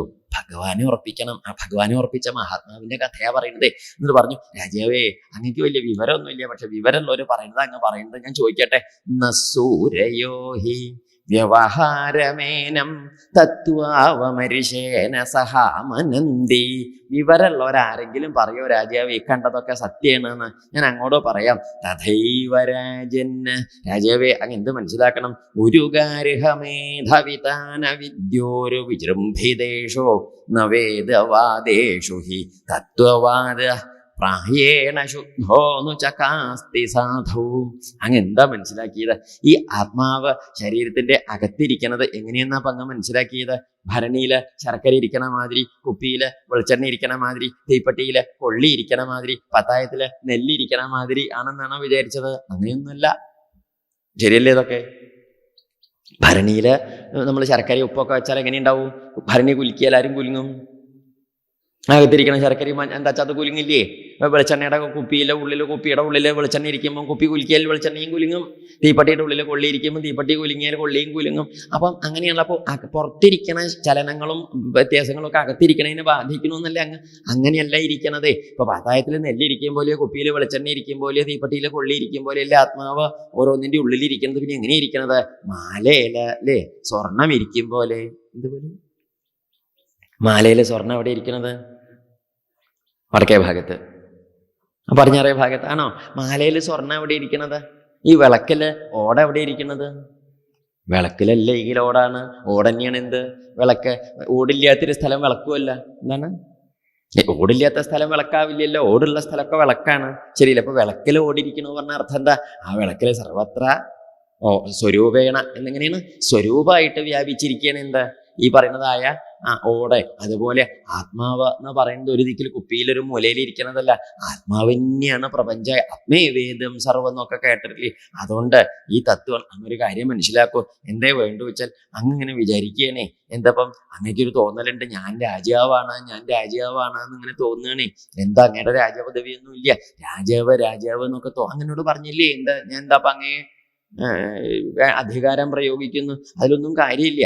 പിന്നെ അങ്ങോട്ട് ഞാൻ പറയണു, ഇപ്പൊ ഇവിടെ ശ്രദ്ധിച്ചു കേട്ടോളൂ. അപ്പൊ ഈ ശരീരത്തിന്റെ മുകളിൽ ഈ തോളത്ത് മരം കൊണ്ടുണ്ടാക്കിയൊരു പല്ലക്ക. ആ പല്ലക്കിന്റെ ഉള്ളില് സിന്ധു സൗവീര ദേശത്തെ മഹാരാജാവാണല്ലോ ഞാൻ എന്ന് അഹങ്കരിച്ചിരിക്കണേ അങ്ങ്. ഹേ മഹാരാജാവേ, അങ്ങ് ദുഷ്ടനാണെന്നും പറഞ്ഞു. രാജാവ് വിളിച്ചാകുമ്പോ ആരെയാണ് അവ കണ്ടത്? ഇറങ്ങുമ്പോ നല്ലോണം കിട്ടുന്നുണ്ട്. ആർക്ക്? രാജാവിന് ഇങ്ങനെ കിട്ടുകയാണേ. എന്തപ്പോ രാജാവിനോട് ഈ പറയണതേ അങ്ങ് ദുഷ്ടനാണ് എന്ന്. രാജാവിനോട് എന്തല്ലേ പറയുക?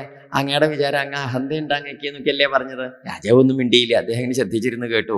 അതുകൊണ്ട് അങ്ങ് ദുഷ്ടനാണെന്ന് പറയാൻ കാരണം എന്താണെന്ന് പറയും? ഈ പാവങ്ങളായ അമാലന്മാരെ കൊണ്ട് ഈ പല്ലൊക്കെ ഏറ്റിച്ചങ്ങ് നടക്കുകയല്ലേ. അങ്ങക്ക് എന്താ അവരുടെ മാതിരി അങ്ങ് നടന്നാൽ പോരെ? രണ്ടു കാലം അങ്ങേക്ക് വലിയ മുട്ടുകാലിന് വയ്യായി ഒന്നും ഇല്ലല്ലോ. നടന്നുകൂടെ ഇങ്ങോട്ട്? അത് ചെയ്യണില്ലല്ലോ. അതിന്റെ അർത്ഥം എന്താ? അങ്ങ് ദുഷ്ടനാണ്. അതുകൊണ്ട് അങ്ങയുടെ മഹിമ വൃദ്ധസഭാസു, യോഗ്യന്മാരായവരുടെ കൂട്ടത്തിലൊന്നും അങ്ങയുടെ മഹിമ ആരും പറയില്ല. എന്താ കാരണം? അത്രയ്ക്ക് മഹിമയൊന്നും അങ്ങേക്കില്ല എന്നും പറഞ്ഞു. അതുകൊണ്ട് ഈ ഈശ്വരതത്വം പ്രപഞ്ചത്തിൽ സർവത്ര വ്യാപിച്ചിരിക്കുന്ന ഈശ്വര മഹിമയുടെ പ്രത്യേകത മനസ്സിലാക്കണമെങ്കിൽ ഇങ്ങനെ നമ്മൾ പുറപ്പെട്ടതുകൊണ്ടൊന്നും കാര്യമില്ല. അത് എന്ത് വേണം? അതാണ് രഘുഗണ വിളിച്ചു. രഘുഗണൈതൽ തപസാ നയാതി നജ്യയാ നിർവപണാൽ ഗൃഹാദ്വാം നച്ഛന്ദസാ നൈവ ജലാഗ്നിസൂര്യൈ വിനാ മഹൽപാദ രജോഭിഷേകം. എന്തുകൊണ്ടേ മനസ്സിലാവുള്ളൂ? രഘുഗണ, ഹേ രഘുഗണ, ഈ പറഞ്ഞ ഈശ്വരവിദ്യ എന്തുകൊണ്ട് മനസ്സിലാവില്ല? ഏതൽ തപസാ നയാതി, തപസ് ചെയ്തിരുന്നതുകൊണ്ടൊന്നും ഈ ഈശ്വരതത്വം സാക്ഷാത്കരിക്കാൻ സാധിക്കില്ല. യജ്ഞം കൊണ്ടോ യാഗം കൊണ്ടോ ഒന്നും പറ്റില്ല. പിന്നെ എന്തുകൊണ്ടേ ഉള്ളൂ? നച്ഛന്ദസാ നൈവ ജലാഗ്നി സൂര്യൈ, അതുകൊണ്ടൊന്നും പറ്റില്ല. പിന്നെ എന്തുകൊണ്ടേ ഉള്ളൂ? വിനാ മഹൽപാദരജോഭിഷേകം. മഹാത്മാക്കളായ ഈശ്വരപുരുഷന്മാരുണ്ടാവും. ആ ഈശ്വരപുരുഷന്മാരുടെ പാദത്തില് മഹൽപാദങ്ങൾ, അവരുടെ പാദങ്ങളില് പറ്റിക്കിടക്കുന്നതായ രജസ് പൊടി, ആ പാദധൂളികളില് നമ്മളങ്ങോട്ട് സ്നാനം ചെയ്യുമ്പോഴേ നമുക്ക് ആ നന്മ ഉണ്ടാവുള്ളൂ. എന്താ പറഞ്ഞതിൻ്റെ അർത്ഥം? മഹാത്മാക്കളുടെ പാദധൂളികളില് നമ്മൾ സ്നാനം ചെയ്യാച്ച അർത്ഥം എന്താ? അതിന് അങ്ങനെ പറഞ്ഞാൽ എന്താ അർത്ഥം? മഹാത്മാക്കളുടെ പാദത്തിൽ നമസ്കരിച്ച് ആ അനുഗ്രഹം ഉണ്ടാവുമ്പോഴേ നമ്മൾക്ക് ഈശ്വരതത്വം സജ്ജന സംസർഗം കൊണ്ടേ നന്മ ഉണ്ടാവുള്ളൂ എന്നാ പറഞ്ഞതിൻ്റെ അർത്ഥം. വേറെ ഒന്നുകൊണ്ടും ഉണ്ടാവില്ല. സജ്ജന സംസർഗം പോലെ നന്മ ഉണ്ടാവാൻ സൗകര്യപ്പെട്ടൊരു വിദ്യ വേറെ ഇല്ല എന്നാ പറഞ്ഞത്. അതുകൊണ്ട് സജ്ജന സംസർഗം കൊണ്ട് അങ്ങ് നന്മ ഉണ്ടാക്കണം. ഈ നന്മ ഉണ്ടാവണമെങ്കിൽ, ഈശ്വരബോധം ഉള്ളിൽ നന്നായിട്ട് പ്രകാശിക്കണമെങ്കിൽ എന്ത് വേണം? ഈ ലോകത്തിൽ വെറുതെ നടന്നതുകൊണ്ടൊന്നും പ്രകാശിക്കില്ല.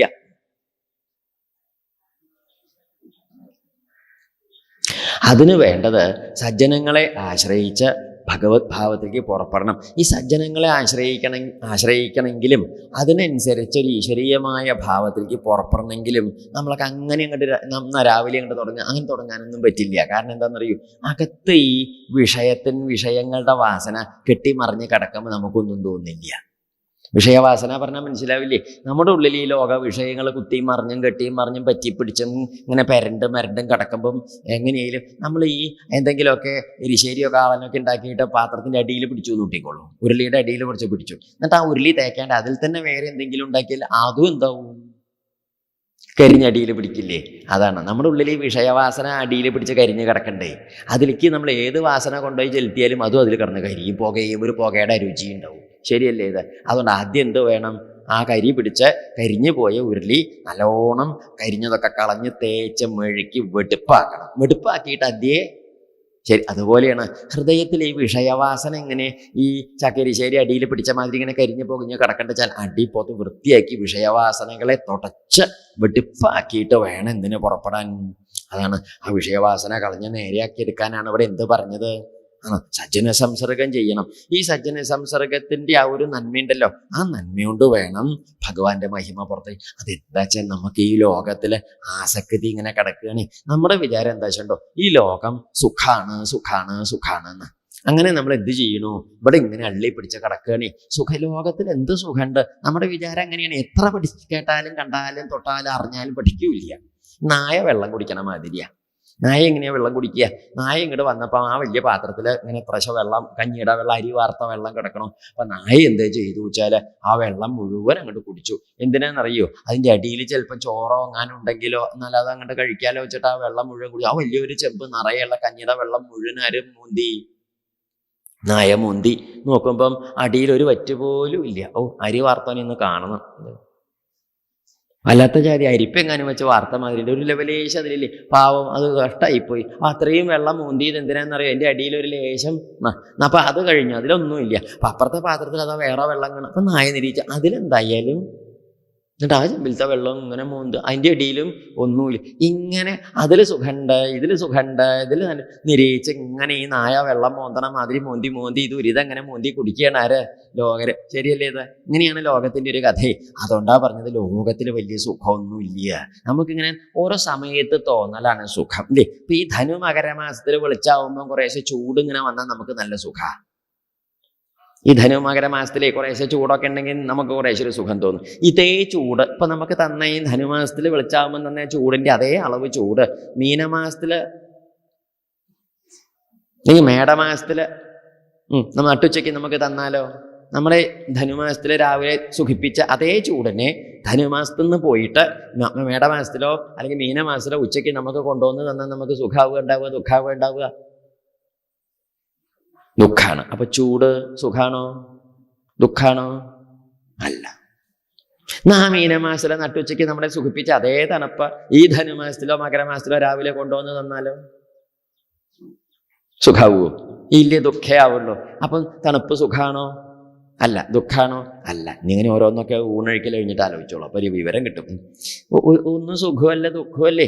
നമ്മൾ തിരുവനന്തപുരത്ത് നിന്ന് അങ്ങോട്ട് പുറപ്പെട്ടു, അങ്ങോട്ട് തൃശ്ശൂർക്ക് പോകാനായിട്ട് തിരുവനന്തപുരത്ത് നിന്ന് വണ്ടി കയറിയേ, മകനും ഉണ്ട് കൂടെ. രണ്ടാളും കൂടി ഇങ്ങനെ പോരുമ്പോൾ ഇരിക്കാനൊന്നും പഴുത് തീവണ്ടിയിലില്ലേ, നല്ല തിരക്കും. നമ്മളാച്ച അങ്ങനെ നിന്ന് വല്ലാതെ മുഷിഞ്ഞു വയ്യാണ്ടേ. ഇപ്പം മകൻ്റെ മുഖത്തേക്ക് നോക്കി ഉണ്ണിയെന്ന് നോക്കി. അപ്പം മകനാണെങ്കിൽ നമ്മുടെ മുഖം ഇങ്ങനെ എന്താ ചോദിച്ചു, വയ്യ കുട്ടിയെ, നിൽക്കാൻ വയ്യ, കാലിൻ്റെ മുട്ട് പൊരിയൊക്കെ വേനിക്കണമെന്നും പറഞ്ഞു. അപ്പൊ മകൻ വന്നിട്ട് അങ്ങനെ ആളുകൾ അങ്ങനെ മുമ്മൂന്ന് ആളുകൾ ഇരിക്കണേ മറ്റേ സീറ്റില്ലേ, 3-4-5 ആളിങ്ങനെ ഇരിക്കൂലോ, ആ ജാതി സീറ്റിന്റെ മുകളിൽ ചെന്ന് പറഞ്ഞു, ചെറിയ പഴുത് അച്ഛനിരിക്കാൻ ചെറിയ പഴുത് കൊടുക്കുമോ ചോദിച്ചാൽ അങ്ങനെ ഒരു ചെറിയ പഴുത് ആളുകളൊക്കെ തന്നു. അപ്പൊ നമ്മൾ അരയൂര അവിടെ വെച്ചു. ഇത്രേ അര ഊര നമ്മൾ അവിടെ വെച്ച് പിന്നെ ഇങ്ങനെ വണ്ടി ഇങ്ങനെ കുലുങ്ങുമ്പോഴും ഇങ്ങനെ കിടക്കാന്നാവുമ്പോഴും അങ്ങനെ നമ്മൾ കുറച്ച് പണിയെടുത്ത് അത് 5 സെന്റ് ആക്കി. നമ്മളല്ലേ ആള്. അങ്ങനെ അത് കുറച്ച് വിസ്താരാക്കി. അതിൻ്റെ ഇടയ്ക്ക് നമ്മളിങ്ങനെ വിസ്തരിച്ച് അങ്ങോട്ട് അപ്പോഴേക്കും മറ്റേ ചെറുപ്പക്കാരൻ നമ്മുടെ ഈ വരിക്കച്ചക്കയുടെ കുരുവിന് ഇങ്ങനെ അമർത്തിയപ്പോഴേക്കും ആ പഴുത്ത വരിക്കച്ചക്കയുടെ ആ മറ്റേ അതൊന്നും ഇങ്ങനെ കുപ്പായത്തിൻ്റെ ഉള്ളിൽ നിന്നൊക്കെ കുരു അങ്ങോട്ട് തെറിക്കില്ല, അതേ ജാതി ആ ചെറുപ്പക്കാരൻ തെറിച്ച് അങ്ങോട്ട് പോയി. നമ്മൾ നേരെ എങ്ങനെ വിസ്തരിച്ചു 12 സെന്റിൽ അങ്ങോട്ട് ഇരിക്കുകയും ചെയ്തു. നമ്മൾ അരയൂര തന്നറിഞ്ഞ 12 സെന്റ് ആക്കി ഇല്ലേ.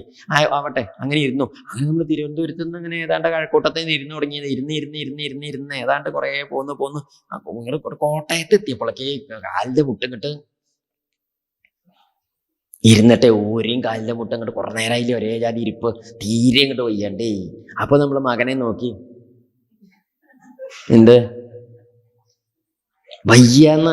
ആദ്യം നമ്മൾ നോക്കിയത് മുട്ടുകാലിന് ഒരിക്കലും നിന്നിട്ട് വയ്യായിരുന്നു. ഇപ്പൊ നമ്മൾ ഇരുന്നിട്ട് അപ്പൊ മകനെ ദയനീയായിട്ട് നോക്കിയപ്പോൾ മകൻ ചോദിച്ചു, എന്താ ചോദിച്ചു, ഊരെയും കാലിന്റെ മുട്ടിനും വയ്യ ഉണ്ണിയെന്ന്. അപ്പൊ മകൻ വന്നിട്ട് പറഞ്ഞു, അച്ഛൻ ഒരു കാര്യം ചെയ്യൂ, വാതിക്കൽ വന്ന് കുറച്ചു നേരം നിന്നോളൂ, കുറെ ആശ്വാസം ഉണ്ടാവും പറഞ്ഞു. അച്ഛൻ പറഞ്ഞു, ഞാൻ എണീക്കില്ല, ആരെങ്കിലും ഇരുന്നാലോ. ചത്താലും എണീക്കില്ല. എന്താ കാരണം? തൻ്റെ മുട്ടുകാലും ഒടിഞ്ഞ് ചത്താലും തിരക്കാറില്ല. വേറെ ഒരാൾ ഒടിഞ്ഞ മുട്ടുകാലുള്ളവൻ ഇവിടെ ഇരിക്കാൻ പാടില്ല. എന്താ ഒരു മഹാമനസ്കത. പറഞ്ഞതിന്റെ അർത്ഥം എന്താണെന്നറിയോ? ആ വണ്ടിയിൽ കയറി നിന്ന് മുഷിഞ്ഞപ്പോൾ നമുക്ക് ഇരുന്നപ്പോൾ സന്തോഷമായി. ഇരുന്ന് മുഷിഞ്ഞപ്പോൾ നമ്മൾക്ക് പറഞ്ഞോളൂ, അതൊക്കെ എത്ര നമ്മൾ ചെയ്തതല്ലേ. ഇരുന്ന് മുഷിഞ്ഞാൽ നമ്മൾ എന്ത് ചെയ്യും? കുറച്ച് എഴുന്നേറ്റ് നിൽക്കും. അപ്പൊ നിൽക്കല് ആണോ സുഖം? അല്ല. ഇരിക്കല് ആണോ സുഖം? അല്ല. രണ്ടും സുഖമല്ല. പിന്നെ അപ്പൊ ലോകം എന്ന് പറഞ്ഞാൽ സുഖാണെന്നിങ്ങനെ ഒരു തോന്നലേ ഉള്ളൂ. വാസ്തവത്തിലൊന്നുമില്ല, അതിലൊന്നുമില്ല. ഓരോ സമയത്ത് തോന്നുകയാണേ. വിശക്കുമ്പോൾ ഊണ് കഴിച്ചാൽ നമുക്ക് സന്തോഷം തോന്നും. ഊണ് കഴിച്ച് വയറ് നിറഞ്ഞത് പിന്നെയും ചോറ് വിളമ്പിയാൽ നമുക്ക് ദേഷ്യം വരും ഇല്ലേ? അതെന്താ കാരണം? അപ്പൊ സുഖാവണം. അപ്പൊ അതേ ഊണ് സുഖാവണില്ല. പായസം വലിയ ഇഷ്ടമാണ്. നമ്മൾ കഴിച്ചപ്പോൾ നല്ല രസമായിരുന്നു, നല്ല സുഖമായിരുന്നു. നല്ലോണം ഒരു 3-4 പാത്രം അങ്ങോട്ട് കഴിച്ചു. അപ്പൊ 5ാമത്തെ പാത്രം അങ്ങോട്ട് വിളമ്പിയപ്പോൾ നമുക്ക് വിളമ്പിയനൊരു നോട്ടം നോക്കിയാൽ ഇപ്പം ഉണ്ടോ ആവോ ജീവനോടെ നമ്മളല്ലേ നോക്കിയത്. എന്നുവെച്ചാൽ എന്താ അർത്ഥം? നമുക്ക് ഇഷ്ടാവണില്ല, ദേഷ്യം വരും ചെയ്തു. അപ്പൊ ഈ നേരെ ആദ്യം നമ്മളെ സുഖിപ്പിച്ച് സന്തോഷിപ്പിച്ച് അതേ പായസം തന്നെ പിന്നെ നമ്മളെ സുഖിപ്പിക്കണില്ല എന്നല്ല, ദുഃഖിപ്പിക്കുകയും ചെയ്യണോ? ശരിയല്ലേ? ഇതാണ്. അപ്പൊ ലോകം സുഖാണെന്ന് ഇരിക്കണതേ അന്തല്യാണ്. ഞാൻ പറയാട്ടോ. എന്നിട്ട് രഘുഗണ പറഞ്ഞു കൊടുത്തു, ഈ ലോകം എന്ന് പറഞ്ഞാല് ഒരു കാടാണേ, കാട്ടിപ്പെട്ട മാതിരിയാ. പണ്ടൊക്കെ ഇന്നത്തെ മാതിരി അല്ലല്ലോ. അന്നൊക്കെ ഈ കാട്ടിൽ കൂടിയാണല്ലോ എളുപ്പ വഴി ഉണ്ടാവുക. ഇന്നത്തെ മാതിരി വണ്ടിയും വാഹനമൊന്നും ഇല്ലാത്ത കാലത്ത് ആളുകൾ എളുപ്പ വഴി കൂടിയാണല്ലോ പോവുക, നടന്നിട്ട് വേണം പോവാൻ. അപ്പൊ 10 അടി കുറഞ്ഞു കിട്ടി അതായില്ലേ നിരീക്ഷിച്ച ചെറിയ ഇടവഴികൾ ഊടുവഴികളൊക്കെ നോക്കിയിട്ടാ പോവുക. ചുറ്റി തിരിഞ്ഞു പോവുക. ഈ കാട് മുഴുവനും ചുറ്റുമ്പോൾ കുറെ അധികം നടക്കണേ. ഇതിന്റെ ഉള്ളിൽ കൂടി അങ്ങോട്ട് കടന്നാലോ എളുപ്പമായി. ഇത്തിരി ദുരിതണ്ട, എന്നാലും കടന്നു കിട്ടി എളുപ്പമായി. നിരീക്ഷിച്ച് ആദ്യം അങ്ങോട്ട് പോവുക. ആദ്യം അങ്ങോട്ട് പോയി കാട്ടിക്ക് അങ്ങോട്ട് കയറി, കാട്ടിൻ്റെ ഉള്ളിൽ കയറി പടിഞ്ഞാട്ടാണോ കിഴക്കാട്ടോ ആണെന്നൊരു സംശയം. അങ്ങോട്ട് തിരിഞ്ഞങ്ങോട്ട് പോയി, വഴി തെറ്റി അങ്ങോട്ടോ പോയി. പിന്നെ നോക്കുമ്പോൾ വഴിയില്ല, കാടിൻ്റെ ഉള്ളിൽ എവിടെ. തിരിച്ചു പോരാൻ നോക്കുമ്പോൾ അതും മനസ്സിലാവണില്ല. ഈ കാട്ടിൽ വഴി തെറ്റിയാൽ ഒരു വിവരം ഉണ്ടാവില്ല. നാട്ടിൽ തെറ്റിയിട്ട് തന്നെ വിവരമില്ല. പിന്നെ നമ്മുടെ നല്ല നാട്ടില് വെളിച്ചുള്ള നാട്ടില് വഴി തെറ്റിയിട്ട് നമ്മൾ ഞാൻ ബബ്ബ എന്ന് പറഞ്ഞിങ്ങനെ നടക്കണുണ്ടല്ലേ. ആളുകളോട് വഴി ചോദിക്കാൻ സൗകര്യമുള്ള നാട്ടില്. കാട്ടിൽ ആരോട് ചോദിക്കുമല്ല, കടുവയോ പുലിയോ കാട്ടുപോത്തൊക്കെ ഉണ്ടാവുള്ളൂ ചോദിക്കാൻ. എന്തല്ലേ ഭീകരമായ കാട്ടിൽ, വെയിൽ വീഴാത്ത കാട്ടിൽ കഷ്ടത്തിലായിട്ട് ഇങ്ങനെ നടന്നു പോവുക. കുറേ നടന്ന് വഴി നിശ്ചല്യം. ആരോട് ചോദിക്കണം, എന്ത് ചെയ്യണം, എങ്ങടാ പോട്ടു നിശ്ചല്യം. എന്തായാലും തൻ്റെ കാര്യം കഷ്ടത്തിലായി. ഇദ്ദേഹം വിഷമിച്ച് എന്താ വേണ്ടു നിശ്ചല്യാണ്ട് ഇങ്ങനെ നടക്കുമ്പോൾ കുറച്ച് നടന്ന് മുമ്പിക്ക് അങ്ങോട്ട് ചെന്നപ്പം അദ്ദേഹം ഇങ്ങനെ ഒന്ന് വെറുതെ പിമ്പിലേക്ക് നോക്കിയപ്പോൾ എന്താ കഥ എന്നറിയോ? പിമ്പില് ഒരു പുലി ഇങ്ങനെ വരിക. തൻ്റെ പിമ്പില് കാട്ടിലൊരു പുലി ഇങ്ങനെ പിമ്പിൽ വരാൻ തുടങ്ങിയപ്പോൾ അദ്ദേഹത്തിന് സമാധാനമായി. ഒറ്റയ്ക്കായി എന്നുള്ള വിഷമം അങ്ങോട്ട് തീർന്നു. ലോൺലിനെസ് പോയി കിട്ടി. ഒരാളും കൂടി ഉണ്ടല്ലോ മിണ്ടിയും പറഞ്ഞു. ആര്?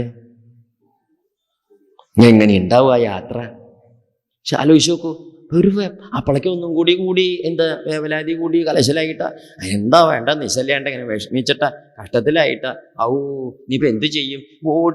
പുലി ഓടണമൊന്നുമില്ല. എന്താ കാരണം? ഓടേണ്ട കാര്യമില്ലേ. ഇവനെയൊക്കെ തൻ്റെ കുടുംബത്തേക്ക് വന്നവനെ മെല്ലെ പിടിച്ച് കൊണ്ടുപോകാനല്ലേ ഉള്ളൂ. അതിനിപ്പോൾ വലിയ ഉത്സാഹം കഷ്ടപ്പാടൊന്നും അതിന് ആവശ്യമില്ലേ.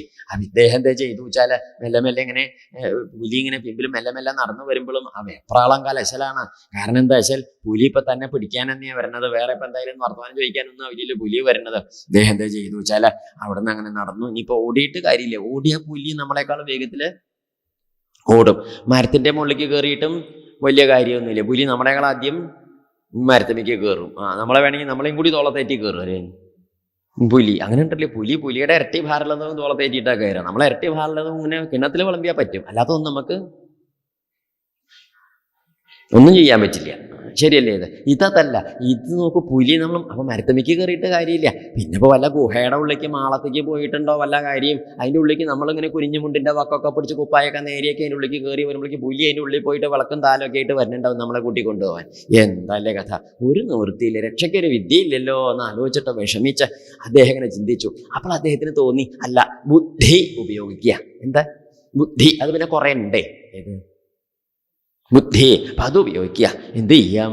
അപ്പം അങ്ങനെ ആലോചിച്ചു. ഇപ്പം പോണ അവിടെ ഒരു പൊന്തക്കാട് കണ്ടു. ഇങ്ങനെ കാടിൻ്റെ പൊന്തക്കാടിൻ്റെ ഉള്ളിലേക്ക് അങ്ങോട്ട് കയറിയിരിക്കുക. അപ്പോൾ പുലി എന്ത് ചെയ്യും? ഇതെങ്ങനെ ഇങ്ങോട്ട് മുമ്പിക്ക് പോവും.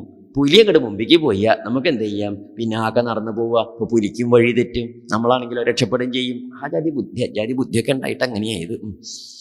അങ്ങനെ ആലോചിച്ച് നോക്കൂ. ആ ബുദ്ധി പ്രയോഗിക്കാന്ന് ചോദിച്ചാൽ പൊന്തക്കാടിൻ്റെ ഉള്ളിലേക്ക് അങ്ങോട്ട് കയറിയിരുന്നു. പൊന്തക്കാട്ടിലേക്ക് അങ്ങോട്ട് കയറിയിരുന്നത് കുറേശ്ശെ ഓർമ്മയുണ്ട്. കാടിൻ്റെ ഉള്ളിലേക്ക് കയറിയപ്പോൾ എന്താ കഥ എന്നറിയൂ? കാടാണ് നിരീക്ഷിച്ചിട്ടാ കയറിയത്. കാടല്ല, അതൊരു പൊട്ടക്കിണറായിരുന്നു. പണ്ട് ആരോ കുഴിച്ചിട്ടൊരു കിണർ. കാട് തീറ്റിയാൽ, അരയാൽ, പേരാല്, വള്ളി, പടർപ്പ് എല്ലാം കൂടി ഇങ്ങനെ ഒരു കാടല്ലേ ഇങ്ങനെ വള്ളി പടർപ്പ് പിടിച്ച്. നമ്മുടെയൊക്കെ തന്നെ പഴയ പറമ്പിലപ്പോൾ കൊക്കർണി കിണറൊക്കെ കണ്ടില്ലേ കാട് പിടിച്ചിട്ട്. എന്നാ പിന്നെ കാട്ടത്തെ കിണർ എങ്ങനെ ഉണ്ടാവും? മനുഷ്യന്മാരുടെ പെരുമാറ്റമില്ലാത്ത സ്ഥലമല്ലേ. ഉടുങ്കാടാന്ന് വിചാരിച്ച് കയറി ആ പൊന്തക്കാട്ടിക്ക് കയറി. ഇതിൻ്റെ ഉള്ളിൽ ഇതാ കീഴ്പ്പെട്ട് അങ്ങനെ പോണു എന്നും പറഞ്ഞ് കിണറ്റിക്ക് അടിക്ക് പോവുകയാണേ. ആ ഭരണ വെപ്രാളത്തിൽ കയ്യും കാലൊക്കെ വീശി അങ്ങോട്ടും ഇങ്ങോട്ടൊക്കെ വീശി പിടിച്ചൊരു വള്ളിയിൽ പിടുത്തം കിട്ടി. ഭാഗ്യം. കുറേ വള്ളികൾ തൂങ്ങി കിടക്കണ്ടേ. അതിലൊരു വള്ളിയുമ്പിൽ പിടുത്തം കിട്ടി. ആ വള്ളിയുമ്പിൽ അങ്ങനെ തൂങ്ങി കിടക്കുക. അമ്പോ എത്ര നേരം! കുറെ നേരം ആ വള്ളിയുമ്പിൽ ഇങ്ങനെ തൂങ്ങി ഇങ്ങനെ കിടന്നു കേട്ടോ. ഇങ്ങനെ വള്ളിയുമ്പിൽ ഇങ്ങനെ തൂങ്ങി ഇങ്ങനെ ഒറ്റ കയ്യുമ്പിൽ ഇങ്ങനെ തൂങ്ങി കിടക്കണേ. കുറെ നേരം തൂങ്ങിയപ്പോൾ ഒറ്റ കയ്യുമ്പിലല്ലേ തൂങ്ങണത്. ഈ ഭാരം മുഴുവനും 85 കിലോ തൂങ്ങണത് ഒരു കയ്യുമ്പില്. എങ്ങനെ ഉണ്ടാവും? അല്ലാതെ വിഷമിച്ചു. കയ്യൊക്കെ ഇങ്ങനെ വേദനിക്കുകയാണേ. എന്താ ചെയ്യണത്? നിലത്തൊരു ചവിട്ടൊക്കെ ഉണ്ടെങ്കിൽ തരക്കറിൽ. നമ്മളൊക്കെ ഈ ബസ്സിലൊക്കെ കയറിയിട്ട് നിലത്ത് ചവിട്ടിയിട്ട് തന്നെ എങ്ങനെയുണ്ട്? ബസ്സിലൊക്കെ കയറിയിട്ട് കണ്ടില്ലേ ചിലപ്പോൾ നമ്മൾ ചെയ്യണത്? ഒരു കൈ കൊണ്ട് ആ കമ്പി ഇങ്ങനെ പിടിക്കും, എന്നിട്ട് നിലത്ത് ചവിട്ടിയിട്ട് നമുക്ക് കുറേ നേരം വയ്യാണ്ടേ മറ്റേ കൈ കൊണ്ട് ഇങ്ങനെ പിടിക്കും, പിന്നെ അത് വയ്യാണ്ടേ ഇതുകൊണ്ട് ഇങ്ങനെ പിടിക്കും. അങ്ങനെ നമ്മൾ ഇറങ്ങുന്നിടത്തോളം അങ്ങനെ കൈ മാറി ആ കമ്പിയിൽ ഇങ്ങനെ പിടിക്കും. നമ്മൾ ഇറങ്ങുമ്പോൾ പിന്നെ നമ്മൾ കണ്ടക്ടറോട് പറയും, ഞായറാഴ്ച പിടിച്ചോളൂ, ഞാൻ ഇറങ്ങുകയാണെന്നും നമ്മൾ ഇറങ്ങിപ്പോൾ. അപ്പോൾ വേറെ ആരെങ്കിലും വന്ന് കയറിയാൽ പിടിച്ച് വലിച്ചു. അങ്ങനെ ഇത് നിലത്ത് ചവിട്ടിയിട്ട് നമുക്ക് അത്രയ്ക്കില്ല. ശരീരത്തിൻ്റെ ഭാരം നിലത്ത് ചവിട്ടിയിട്ട് പോലും നമുക്ക് ഇതൊന്നും ഇല്ലേണ്ടത്. അദ്ദേഹം കുറേ ചിന്തിച്ചു. എന്ത് ചെയ്യും? വയ്യട്ടോ. മെല്ലെ ഒന്ന് കയറി നോക്കി. പുലി ചിലപ്പോൾ പോയിട്ടുണ്ടെങ്കിലോ 3/4 മണിക്കൂറായില്ലേ. നോക്കിയപ്പോൾ പുലി ഇങ്ങനെ ആ കിണറിൻ്റെ വക്കത്ത് ഇങ്ങനെ കിടക്കുക. എനിക്ക് ധൃതിയൊന്നും ഇല്ല കേട്ടോ. പുലിയുടെ ഒരു മുഖഭാവം.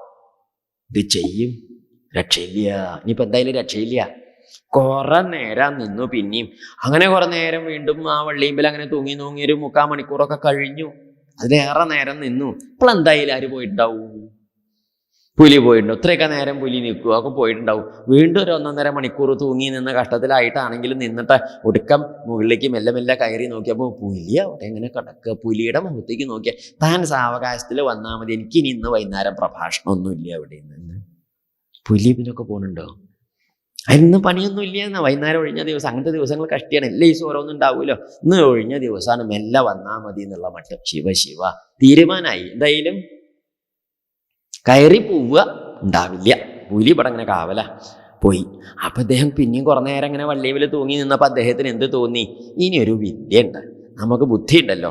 എന്താ വെച്ചോ, ഈ തൂങ്ങി നിൽക്കേണ്ട കാര്യമില്ലല്ലോ, ഇത് പൊട്ടക്കിണറല്ലേ.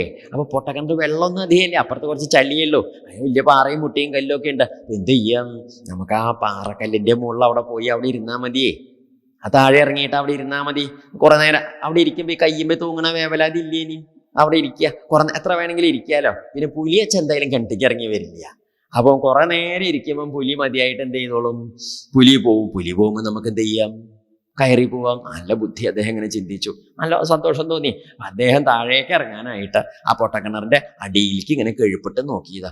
കീഴ്പ്പെട്ട് നോക്കിയപ്പോ കണ്ട കഥ എന്താണെന്നറിയൂ? മൂർഖം പാമ്പും ഭാര്യയും കുട്ടികളും കൂടി വണ്ടർലേക്ക് പോവുക.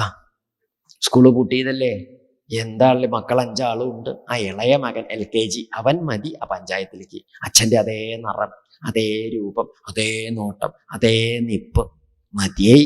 ഇതിനേക്കാളും ഭേദം പുലി തന്നെയാ. ഇതിനേക്കാളും കീഴ്പ്പെട്ട് പോണ്ട മോഹം തീർന്നു കിട്ടി. എന്ത് ചെയ്യും, കീഴ്പ്പെട്ടും പോവാൻ വയ്യേ. ഈ പറ്റവളുടെ കൂടെ വണ്ടറിലേക്ക് പോയാൽ പിന്നെ നമ്മൾ ഉണ്ടാവുമോ? ഉണ്ടാവില്ല. അതുകൊണ്ട് അയ്യോ എന്തപ്പ ചെയ്യണത്, വയ്യ, ഇവിടെ തന്നെ തൂങ്ങി അങ്ങനെ നിന്നു. കൈ ഇങ്ങനെ വേദനിക്കുകയാണ്. കുറെ നേരമായി നിൽക്കണോ, ഒരു കയ്യമ്പിലാ തൂങ്ങണത്. ശിവ തീരെ ഇങ്ങോട്ട് പറ്റാണ്ടേ ആയില്ലോ എന്നാലോചിച്ച് പിടിച്ച പിടിയിൽ നിന്ന് അങ്ങനെ തൂങ്ങുമ്പം അതിന് വല്ലാത്ത വിഷമൊന്നും പറയേണ്ടത്. ഇങ്ങനെ പിടിച്ചു നിൽക്കോണ്ടേ കൈ ഇങ്ങനെ വേദന. അപ്പൊ അദ്ദേഹം നിരീക്ഷിച്ചു, എനിക്ക് കൈയൊന്ന് മാറ്റി മറ്റേ കൈ കൊണ്ട് മറ്റേ വള്ളിയിലേക്ക് പിടിക്കുക. നിരീക്ഷിച്ചത് ഈ കൈ മറ്റേ കൈ കൊണ്ട് അപ്പുറത്തുള്ള വള്ളിയിലേക്ക് അങ്ങോട്ട് പിടിച്ചത് കുറേശ്ശെ ഓർമ്മയുണ്ട്. പിടിച്ചതൊരു തേനീച്ച കൂടുമ്പിലാണ്. തേനീച്ചോള്, കാട്ടിലെ തേനീച്ചോളല്ലേ. ഇവരിങ്ങനെ തപസ് ചെയ്തിരിക്കുകയായിരുന്നു. എന്ത്, ഭഗവാനെ മരിക്കണേൻ്റെ ഇടയ്ക്ക് ഒരുത്തനെ കുത്തിയിട്ട് ചാവാൻ തരാവണേ എന്ന് പറഞ്ഞ് ഭജിച്ചിരിക്കുമ്പോഴാണ് ആരോ പിടിക്കണത്. തേനീച്ചോള് ഇങ്ങോട്ട് കൂട്ടായിട്ട് ഇങ്ങോട്ട് കൂടളകി ഇങ്ങോട്ട് വന്നിട്ട് അങ്ങോട്ട് തടങ്ങിയില്ലേ കുത്താൻ. നിന്നങ്ങോട്ട് കുത്തി നിന്ന് പരക്കം പാഞ്ഞ് കുത്താൻ തുടങ്ങിയപ്പോൾ തേനീച്ചോളുടെ റാണി ഇങ്ങോട്ട് ഇറങ്ങി വന്നിട്ട് പറഞ്ഞു, തേനീച്ചോളെ എല്ലാവരും കൂടി ഇങ്ങനെ പരക്കം പാഞ്ഞ് കുത്തണ്ട, വരിയായിട്ട് നിന്ന് കുത്തിക്കോളൂ. ആദ്യം കുത്തിയവര് പിന്നാക്കം പോയി വരിയിൽ നിന്നോളൂ, എന്നിട്ട് ഇനി ഇവന്റെ ദേഹത്ത് പഴുതുണ്ടെച്ചാ പിന്നെയും കുത്താലോ എന്ന് പറഞ്ഞു. എന്താ ഒരടങ്ങി നിന്ന് കുത്തുക, എന്ത് ചെയ്യും, കുത്തിങ്ങനെ കൊള്ളന്നെ. കയ്യുമെന്ന് പിടുത്തം വിട്ടാൽ വണ്ടറിലേക്ക് പോകണം. പിടുത്തം വിടാൻ വയ്യല്ലോ, കുത്തുകൊള്ളല്ലോ. അങ്ങനെ എല്ലാ ദിക്കിലും കുത്തുകണേ. കുത്തിയിട്ട് ഓ ശിവ അങ്ങനെ തൂങ്ങി നിൽക്കണു. പിടുത്തം വിടാനും വയ്യ, ഒന്ന് കുത്തു കൊള്ളാണ്ടിരിക്കാനും വയ്യ. കൊള്ളന്നെ സഹിക്കുക. കുറെ നേരം നിന്നു. അങ്ങനെ കുത്തിങ്ങനെ കൊണ്ട് ഇങ്ങനെ വിഷമിച്ച് നിൽക്കുമ്പോഴാണ് ഒരു ശബ്ദം, കർ. അതിപ്പോ എന്താ ഇതിന്റെ ഇടയ്ക്ക് ഒരു താളം പിടിച്ച ശബ്ദം. നോക്കുമ്പോ എന്താ കഥ എന്നറിയോ? താൻ തൂങ്ങി നിൽക്കണ വള്ളി ഒരു കാട്ടലി വന്ന് മുറിച്ച് പകുതിയോളം മുറിച്ച് കഴിഞ്ഞിരിക്കണോ. കാട്ടലി ഇന്റർവെല്ലിൽ ചായ കുടിക്കാൻ പോയതാ. ഇപ്പൊ വന്ന ആദ്യേ മുറിക്കും. ശിവ മധ്യ എത്ര വള്ളി വേറെ ഉണ്ട്, എനിക്ക് മുറിക്കരുത്. ഇതന്നെ താൻ തൂങ്ങി കിടക്കണ വള്ളി തന്നെ മുറിക്കണ കാട്ടലിയുടെ ഒരു കഥയില്ലായ. അങ്ങനെ തൂങ്ങി കിടക്കുക, ഒന്നും പറയണ്ട. മുകളിലേക്ക് നോക്കിയാൽ പുലി, താഴേക്ക് നോക്കിയാൽ പാമ്പ്, ചുറ്റും നിന്ന് തേനീച്ചോളുടെ കുത്ത്, ദുരിതത്തിന്റെ ശക്തി ഒന്നും പറയണ്ട. ഈ ദുരിതം ഇങ്ങനെ കലശലായിട്ട് ഇരിക്കപ്പുറതി ഇല്ലാണ്ട് ആ വള്ളിയിൽ ഇങ്ങനെ തൂങ്ങി വിഷമിച്ച് കഷ്ടത്തിലായിട്ട് കിടക്കുമ്പോഴും വള്ളി ഇങ്ങനെ മുറിക്കണ്ട എലി അപ്പോഴും പിടിച്ചത് എവിടെയാ? തേനീച്ചയുടെ കൂടുമ്പിലല്ലേ. ആ തേനീച്ചയുടെ കൂടുമ്പിൽ ഇങ്ങനെ മുറുക്കി പിടിക്കുക കാരണത്താൽ കുറേശ്ശെ തേൻ ഇങ്ങനെ കൈത്തണ്ടയമേ കൂടി ഇങ്ങനെ ഒലിച്ചു വരുന്നുണ്ടേ. ആ വെപ്രാളത്തിന്റെ നടക്കും ഇവൻ എന്തേ ചെയ്തു വെച്ചോണ്ടോ, നാവും കിട്ടി നീട്ടിയിട്ട് ആ തേൻ ഹായ് എന്ന് പറഞ്ഞ് നക്കി നുണയാൻ തുടങ്ങി. ആലോചിച്ച് നോക്കൂ, രഘുഗണ, ഇതാണ് ലോകത്തിലെ സുഖം. രഘുഗണം പറഞ്ഞു, ഒന്നും മനസ്സിലായില്ല. പറഞ്ഞു, എന്ത് ഇതാണ് ലോകത്തിലെ സുഖം എന്താർത്ഥം മനസ്സിലായില്ല അല്ലേ? ഇതിന് ഭവാടവി ഒരു രൂപകാണ് ഇതിന്റെ അർത്ഥം പറയുന്നത്. എന്താ ഭവാടവി? ഈ ലോകം ഒരു കാടാന്ന് പറയും. ഈ ലോകമാണ് കാട്. കാടെന്ന് പറഞ്ഞത് എന്തിനാണ്? നമ്മുടെ ജീവിക്കുന്ന ഈ ലോകത്തിനെയാണ്. ആ കാട്ടിൽ ചെന്ന് പെട്ടിട്ട് പൊട്ടക്കിണറ്റിൽ വീണു പറഞ്ഞില്ലേ? എന്തേ പൊട്ടക്കിണർ? ഗൃഹം. ഇനി പ്രഹ്ലാദൻ പറയും ഗൃഹമന്ധകൂപം. അന്ധകൂപം ഗൃഹം. അതിൽ പെട്ടാൽ പിന്നെ രക്ഷപ്പെടില്ല. ഗൃഹമാകുന്ന കിണറ്റിൽ വീണാൽ പിന്നെ നമ്മൾ രക്ഷപ്പെടില്ല. എങ്ങനെ കയറി വന്നാലും പിന്നെ എനിക്ക് തന്നെ വീഴും. ഇപ്പം നമ്മൾ ഏതൊക്കെ നാട്ടിൽ പോയാലും വൈകുന്നേരം ആകുമ്പോഴേക്ക് ആ കിണറ്റിക്ക് തന്നെ എത്തും. എവിടേക്കാ ചെന്ന് വൈകുന്നേരം ആകുമ്പോഴേക്ക്. ശരിയല്ലേ ഇത്? അങ്ങനെയാണ്. എന്താ ചെയ്യല്ലേ? അപ്പൊ ഈ അതിൽ ചെന്ന് പെട്ട് വീണ ആ വള്ളിയുമ്പലും ഇങ്ങനെ തൂങ്ങിക്കിടക്കണേ. മുകളിലേക്ക് നോക്കിയ പുലി, താഴേക്ക് നോക്കിയ പാമ്പ്. എന്നുവെച്ചാൽ എന്താ അർത്ഥം? പാമ്പ് പുലി എന്നൊക്കെ പറഞ്ഞാൽ മരണം. എങ്ങോട്ട് പോയാലും പാമ്പിന്റെ കയ്യിൽ പെട്ടാൽ പിന്നെ നമുക്ക് എന്താ ഉണ്ടാവണത്? പുഷ്ടി ഉണ്ടാവുന്നത്, മരണല്ലേ ഉണ്ടാവുന്നത്. പുലിയുടെ കയ്യിൽ പെട്ടാലും മരണല്ലേ ഉണ്ടാവുന്നത്. അതൊന്ന്. പിന്നെ വള്ളിയുമ്പിൽ തൂങ്ങിക്കിടക്കുമ്പോൾ തേനീച്ചോളുടെ കുത്ത്. എന്തേ തേനീച്ചോളുടെ കുത്ത് എന്ന് പറഞ്ഞത്? വല്ലത് മനസ്സിലായോ? കറണ്ടിന്റെ ബില്ല് ഒരു കുത്ത്, ഫോണിന്റെ ബില്ല് രണ്ടാമത്തെ കുത്ത്, ബാങ്കിലത്തെ കടലാസ് മൂന്നാമത്തെ കുത്ത്, ബാങ്കിലത്തെ ലോൺ ജപ്തിയുടെ കടലാസ് അതും. അപ്പോഴേക്ക് കോയമ്പത്തൂരിൽ നിന്ന് രണ്ടാമത്തോളുടെ കത്ത്, 2.5 ലക്ഷം ഉറുപ്പ്യ കൊടുത്തില്ല, പക്ഷെ അടുത്ത സെമിസ്റ്ററിൽ എന്നെ ക്ലാസ്സിൽ ഇരുത്തില്ല എന്ന്. അതും കത്തല്ല, കുത്ത്. അതൊക്കെ നേരെയാക്കി നമ്മളിങ്ങനെ വരുമ്പോഴാണ് അമ്മ കിണറ്റിൽ വീണു എന്ന് കേട്ടു. അത് വേറൊരു കുത്ത്. അമ്മയെ കൊണ്ടുപോയി ആശുപത്രിയിലൊക്കെ കൊണ്ടുപോയി നേരെയാക്കി തിരിച്ചെത്തിയപ്പോഴാണ് കേട്ടു ഭാര്യ കൊട്ടത്തലത്തിൽ ഊര കുത്തി വീണു എന്ന്. അതിനെയും കൊണ്ടുപോയി ഒക്കെ നേരെ ശരിയാക്കിയിട്ട് അവസാനം തീർന്നുല്ലോ, ആ വിഷമങ്ങളൊക്കെ തീർന്നുല്ലോ എന്ന് നിരീക്ഷിച്ച് നമ്മളിങ്ങനെ ഒത്തിരി ആശ്വാസത്തിൽ റോഡിന്റെ പക്കത്തിൽ കൂടി സന്തോഷിച്ച് നടന്നു വരുമ്പോഴാണ് ആ ഓട്ടോറിക്ഷ നമ്മുടെ ഊരക്കൊരു കുത്ത്. പറഞ്ഞതിൻ്റെ അർത്ഥം ഒരു നാട്യത്തിൽ ഇങ്ങനെ പറഞ്ഞു എന്നേ ഉള്ളൂ. കുത്തിനാ കുറവ് നമ്മുടെ നാട്ടിൽ. പല ജാതി എന്തൊക്കെ ജാതി കുത്തുണ്ട്. കുത്തിച്ചെന്തർത്ഥം? ഓരോ ദിവസവും പല. നമ്മുടെ വിചാരം ഇന്നലത്തോട് കൂടിയിട്ട് അത് തീർന്നു, ഇനി നല്ലൊരു ദിവസമാണ്, ഇന്നൊരു നല്ല ദിവസം. രാവിലെ ദോശ കഴിക്കേണ്ടവരെയൊക്കെ തിരക്കറില്ല. അത് കഴിഞ്ഞാൽ പിന്നെ ഇങ്ങോട്ട് തുടങ്ങുക എന്തെങ്കിലുമൊക്കെ ആയിട്ട് അന്നും ഉണ്ടാവും. അപ്പം നമ്മൾ വിചാരിക്കും ഇന്നിപ്പോൾ അങ്ങനെ ആയിക്കോട്ടെ, നാളെ പറഞ്ഞോളൂ. ഇതൊക്കെ എല്ലാവരും വിചാരിക്കുന്നതല്ലേ. നാളെ മഹാകേമായ ദിവസമാണ്, നാളെയോ ഇതിലേറെ കഷ്ടമാണ്. അപ്പോൾ നമുക്ക് ഇന്നലെ അറിഞ്ഞ ഇതിലും ഭേദം തോന്നിയിട്ടുണ്ടാവും. സാമാന്യമാണ് ബുദ്ധിച്ച തോന്നും. അങ്ങനെയൊക്കെയാണ് ലോകത്തിൻ്റെ സമ്പ്രദായം. ഇതാണ് കഥ. അങ്ങനെ ശരിയല്ലേ ഇത്? ഇങ്ങനെ ഓരോ ദുരിതങ്ങളും ക്ലേശങ്ങളും ഒക്കെ. അങ്ങനെ ഈ ദുരിതങ്ങളും ക്ലേശങ്ങളും കഷ്ടപ്പാടും. അപ്പോഴാണ് നമ്മളെ വള്ളി മുറിക്കേണ്ട. എലി ആരാ? വള്ളി ആയുസാണേ. ആയുസിന്റെ വള്ളി ആരാണ് മുറിക്കുന്നത്? കാട്ടലി ചെന്തർത്ഥം?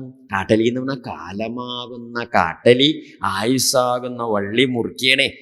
മുറിച്ചൊരു നാരേ ഉള്ളൂ. അതും കൂടി മുറിച്ച എപ്പോഴോ അങ്ങോട്ട് കഴിപ്പിട്ട് പോകും. നോക്കൂ, ശരി, ഈ ഒന്നിനും ഒരു ഉറപ്പില്ല. എപ്പോഴും എന്തും എവിടെയും എങ്ങനെയും ആവാമെന്ന് ഒരു ഉറപ്പുമില്ലാതെ ഈ വള്ളിയുമ്പിൽ മരണത്തെ നോക്കിയും കണ്ടും ഇങ്ങനെ തൂങ്ങിക്കിടക്കുമ്പോഴും ആ തേൻതുള്ളി നുണയണേ ആ ഒരു കഥയില്ലേ, അതിൻ്റെ പേരാണ് സുഖം. അപ്പോൾ നമ്മൾ ഈ കഷ്ടത്തിലൊക്കെ ആണെങ്കിൽ നമ്മൾ ആസ്വദിക്കാനുള്ള സമയം കണ്ടാൽ വിടുമോ? ശരിയല്ലേ? ഇത് ഉണ്ണി ഉണ്ടായി വലിയ സന്തോഷം. നമുക്ക് ഉണ്ണി ഉണ്ടായി പറഞ്ഞ് ലഡു കൊടുക്കില്ലേ? ഇല്ലേ? ഇവിടേക്കൊന്നും കൊടുക്കാറില്ലേ? ഉണ്ടാവും. അപ്പം എല്ലാവരും കൊടുക്കണതല്ലേ? കൊടുക്കും. എത്ര ദിവസം കൊടുക്കും? ഒരു മാസമോ? അതന്നെ. അത് ഇവിടെ അങ്ങനെ തന്നെയാണല്ലേ. രാവിലെ പെറ്റാൽ വൈകുന്നേരം വരെ കൊടുക്കും. വൈകുന്നേരം പെറ്റാൽ പിറ്റേന്ന് രാവിലെ മുതൽ വൈകുന്നേരം വരെ കൊടുക്കും. ഉച്ചയ്ക്ക് പെറ്റാൽ മിണ്ടില്ല, പിറ്റേന്ന് രാത്രി കൊടുക്കുള്ളൂ. ഒരു ദിവസമേ കൊടുക്കുള്ളൂ. ശരിയല്ലേ ഇത്? എന്താ കാരണം? ആ വലിയ സന്തോഷമായിട്ട് നമ്മൾ കൊണ്ട് അത് അപ്പളേ ഉള്ളത് കഴിഞ്ഞു. പണ്ടൊരു കാർന്നവര് 10-90 വയസ്സായി ഒരു കാർന്നവരെ എല്ലാവർക്കും ലഡു കൊടുക്കുക. എന്താ കാർന്നവരെ ചോദിച്ചു? എനിക്കൊരു 55 കൊല്ലം മുമ്പ് ഒരു ഉണ്ണി ഉണ്ടായി. കൊടുക്കുവോ? കൊടുക്കില്ല എന്ന് മാത്രമല്ല, അദ്ദേഹം എന്ത് ചെയ്യും? പണ്ട് കൊടുത്ത ലഡു കിട്ടിയ തിരിച്ചു വാങ്ങുകയും ചെയ്യും. മകന്റെ സ്വഭാവം ആലോചിക്കുമ്പോൾ. ശരിയല്ലേ ഇത്? അതായത് ആ സന്തോഷം ആ ഒരു ദിവസമേ ഉള്ളൂ. അതിന് ശേഷം ആ സന്തോഷം ഇല്ല. റാങ്ക് കിട്ടി എന്ന് പറഞ്ഞ് നമ്മൾ മിഠായിയോ ലഡു ഒക്കെ കൊടുക്കും. എത്ര ദിവസം കൊടുക്കും? അന്നത്തെ ദിവസം കൊടുക്കും. അടുത്ത കൊല്ലം മറ്റേ കുട്ടിക്ക് കിട്ടിയാൽ നമ്മുടെ പേരാരെയും പറയൂ. ശരിയല്ലേ? ഓണമായി, പിറന്നാളാണ് എന്നൊക്കെ നമ്മളിങ്ങനെ കൊണ്ടാടും. ഓണമൊക്കെ കേമായിട്ട് കൊണ്ടാടുന്ന എന്നിട്ട് പറയും ചെയ്യും, കാണം വിറ്റും. വെറുതെ ഓരോന്ന് വിൽക്കാൻ പോകണ്ട കേട്ടോ, അടുത്ത കൊല്ലം ഓണം ഉണ്ടാവും, വിറ്റതൊക്കെ പോവും. ശരിയല്ലേ ഇത്? അങ്ങനെയൊക്കെയാ പറയുന്നത്. എന്നിട്ടോ നമുക്ക് ആകെ ഒരു പ്രാർത്ഥനയുള്ളൂ, ഓണം വല്ല 10-ാം തീയതി 12-ാം തീയതി ഒന്നും വരാഞ്ഞാൽ മതിയായിരുന്നു. എന്താ കാരണം അറിയോ? 10-ാം തീയതി 12-ാം തീയതി ഓണം വന്നാലേ ആ മാസത്തെ ശമ്പളം 10-ാം തീയതി തരും. എന്നിട്ട് മമ്മൂട്ടി അങ്ങോട്ട് കൊണ്ടുപോയിട്ട് ചാണകം കലക്കി മുറ്റത്ത് തേവണ മാതിരി അങ്ങാടി കൊണ്ടുപോയി അങ്ങോട്ട് തേവും. ഏത്? ആ കിട്ടിയ ശമ്പളം മുഴുവനും. ഓണമൊക്കെ കേമാവും. പിന്നെ 10-ാം തീയതി കഴിഞ്ഞ് 11-ാം തീയതി കൂടി കഴിഞ്ഞ് 12-ാം തീയതി മുതൽ 18 ദിവസം പിന്നീട് ആ മാസത്തിൽ ഗവൺമെന്റ് ചോദിക്കില്ല താൻ ചോറുണ്ടോ എന്ന്, ഓണം ഉണ്ടോ എന്ന് ചോദിക്കും. അതിന് ശേഷം 12 ദിവസം ഉണ്ടോ എന്ന് ചോദിക്കുമോ? പറഞ്ഞതിനർത്ഥം മനസ്സിലാവണില്ലേ? അപ്പൊ നമ്മൾ ഈ ആഘോഷിക്കാൻ കിട്ടുന്ന സൗകര്യങ്ങളൊക്കെ നല്ലോണം കൊണ്ടാടുന്നതിന്റെ കാരണം എന്താ ചോദിച്ചാൽ ഇവിടെ അത്രയ്ക്ക് ദുരിതം ഉണ്ടെന്നാണ് ലോകത്തിലെ. അതുകൊണ്ടാണ് ഈ നിസാരായി അവിടെയും ഇവിടെയും പൊട്ടും പൊടിയും പോലെ ഈ കൂരിരുട്ടുള്ള സമയത്ത് മിന്നാമിനുങ്ങ് പോണ മാതിരിയാണ് എന്ത് ഈ കൂരിരുട്ടുള്ള ദുരിതത്തിന്റെ ഇടയ്ക്ക് ഇത്തിരി സുഖം എന്നൊക്കെ പറയുന്നത്. അതുകൊണ്ട് അതിൽ ഭ്രമിക്കണ്ട. എന്താ വെച്ചിട്ടോ, നമ്മൾക്ക് ഇങ്ങനെ ഇതിലിങ്ങനെ വീണ് കിടക്കുമ്പോൾ ഇതിലിങ്ങനെ തോന്നുകയാണ് ഇതൊക്കെ സുഖാണ് തോന്നുകയാണ്. വാസ്തവത്തിൽ സുഖം ഒട്ടകത്തിന്റെ മാതിരിയാ. ഇതിന്റെ മാതിരി നമുക്ക് ഒട്ടകത്തിന്റെ ഉദാഹരണം പറഞ്ഞാൽ മനസ്സിലാവും. ഈ മരുഭൂമിയിലൊക്കെ ഈ മരുപ്പച്ച എന്ന് കേട്ടിട്ടുണ്ടോ? മുൾച്ചെടികളുണ്ടാവും, ഓരോ മുള്ളുള്ള ജാതി ചെടികളുണ്ടാവും. ഈ ഒട്ടകാണെങ്കിൽ ഈ മുള്ളുള്ള ചെടി ഇങ്ങനെ തിന്നുമ്പോൾ ഈ മുള്ള് ഇങ്ങനെ കുത്തിയിട്ട് ഇതിന്റെ വായ മുറിവാവും. മുറിവിന്റെ ഉള്ളിൽ കൂടി ചോരയും വരും. ഈ ചോരയും കൂട്ടിയിട്ട് അത് തിന്നുക, അത് വലിയ രുചിയിൽ ചെയ്യും. ഇത് തിന്നണത് അവനവന്റെ ചോര തന്നെയാണ്. അത് ദുരിതല്ലേ തിന്നണത്. അപ്പൊ അത് ആസ്വദിക്കും ആര്? ഇതുപോലെ നമ്മൾ ഈ ദുരിതാണ് എന്ത് ചെയ്യണത്? എപ്പോഴും ആസ്വദിക്കണം. അത് പണ്ട് പറഞ്ഞില്ലേ, ഒരു വേള പഴക്കമേറിയാൽ ഇരുളും മെല്ലെ വെളിച്ചമായി വരും. കുറേ നമുക്ക് ഈ ദുരിതത്തിൽ പറഞ്ഞ് പെട്ട അങ്ങനെ കുത്തിമറിഞ്ഞ് ശീലിച്ചാൽ പിന്നെ അതെന്താവും? അതങ്ങോട്ട് ശീലാവും. നമ്മൾ പറയാറില്ലേ, ഈ വെളിച്ചമില്ലാണ്ട് ഇറങ്ങി പുറപ്പെട്ടു, പഠിപ്പര ഇങ്ങോട്ട് കറക്കുമ്പോൾ കൂരിരുട്ട്, പാടത്താ വരുമ്പത്തേക്ക് ഇറങ്ങുമ്പോൾ കണ്ണി കുത്തിയാൽ കാണാത്ത ഇരുട്ട്. പിന്നെ നമ്മൾ വരുമ്പത്തേക്ക് അങ്ങോട്ട് ഇറങ്ങി മെല്ലെ നടക്കാൻ തുടങ്ങിയപ്പം ഇപ്പൊ കുറേശ്ശെ വെളിച്ചണ്ടില്ലേ ചോദിച്ചു. തോന്നിയിട്ടുണ്ടോ അങ്ങനെ? നമ്മൾ ആ വെളിച്ചത്തിൽ നിന്ന് ഇരുട്ടത്തേക്ക് ഇറങ്ങുമ്പോൾ ഒന്നും കാണില്ല, ലെവലേശം കാണില്ല. പിന്നെ നമ്മളിങ്ങനെ ഇറങ്ങി കുറച്ചങ്ങോട്ട് ചെന്ന് തുടങ്ങി എന്ത് കാണാൻ തുടങ്ങും? കുറേശ്ശെ. അതെന്താ? അതൊന്നും അല്ലാതെ വെളിച്ചം വരണതൊന്നും നമ്മൾ നാട്ടു വെളിച്ചം എന്നൊക്കെ പറയുന്നത്. നാട്ടു വെളിച്ചം വീട്ടു വെളിച്ചമൊക്കെ ഉണ്ടോ? നാട്ടു വെളിച്ചമല്ല, നമ്മുടെ കണ്ണ് ആ ഇരുട്ടിനോട് പരിചയപ്പെട്ടു എന്ന് അതിൻ്റെ അർത്ഥം. ഏതിനോടും നമ്മൾ എന്ത് ചെയ്യും? ഏത് ദുരിതത്തിനോടും.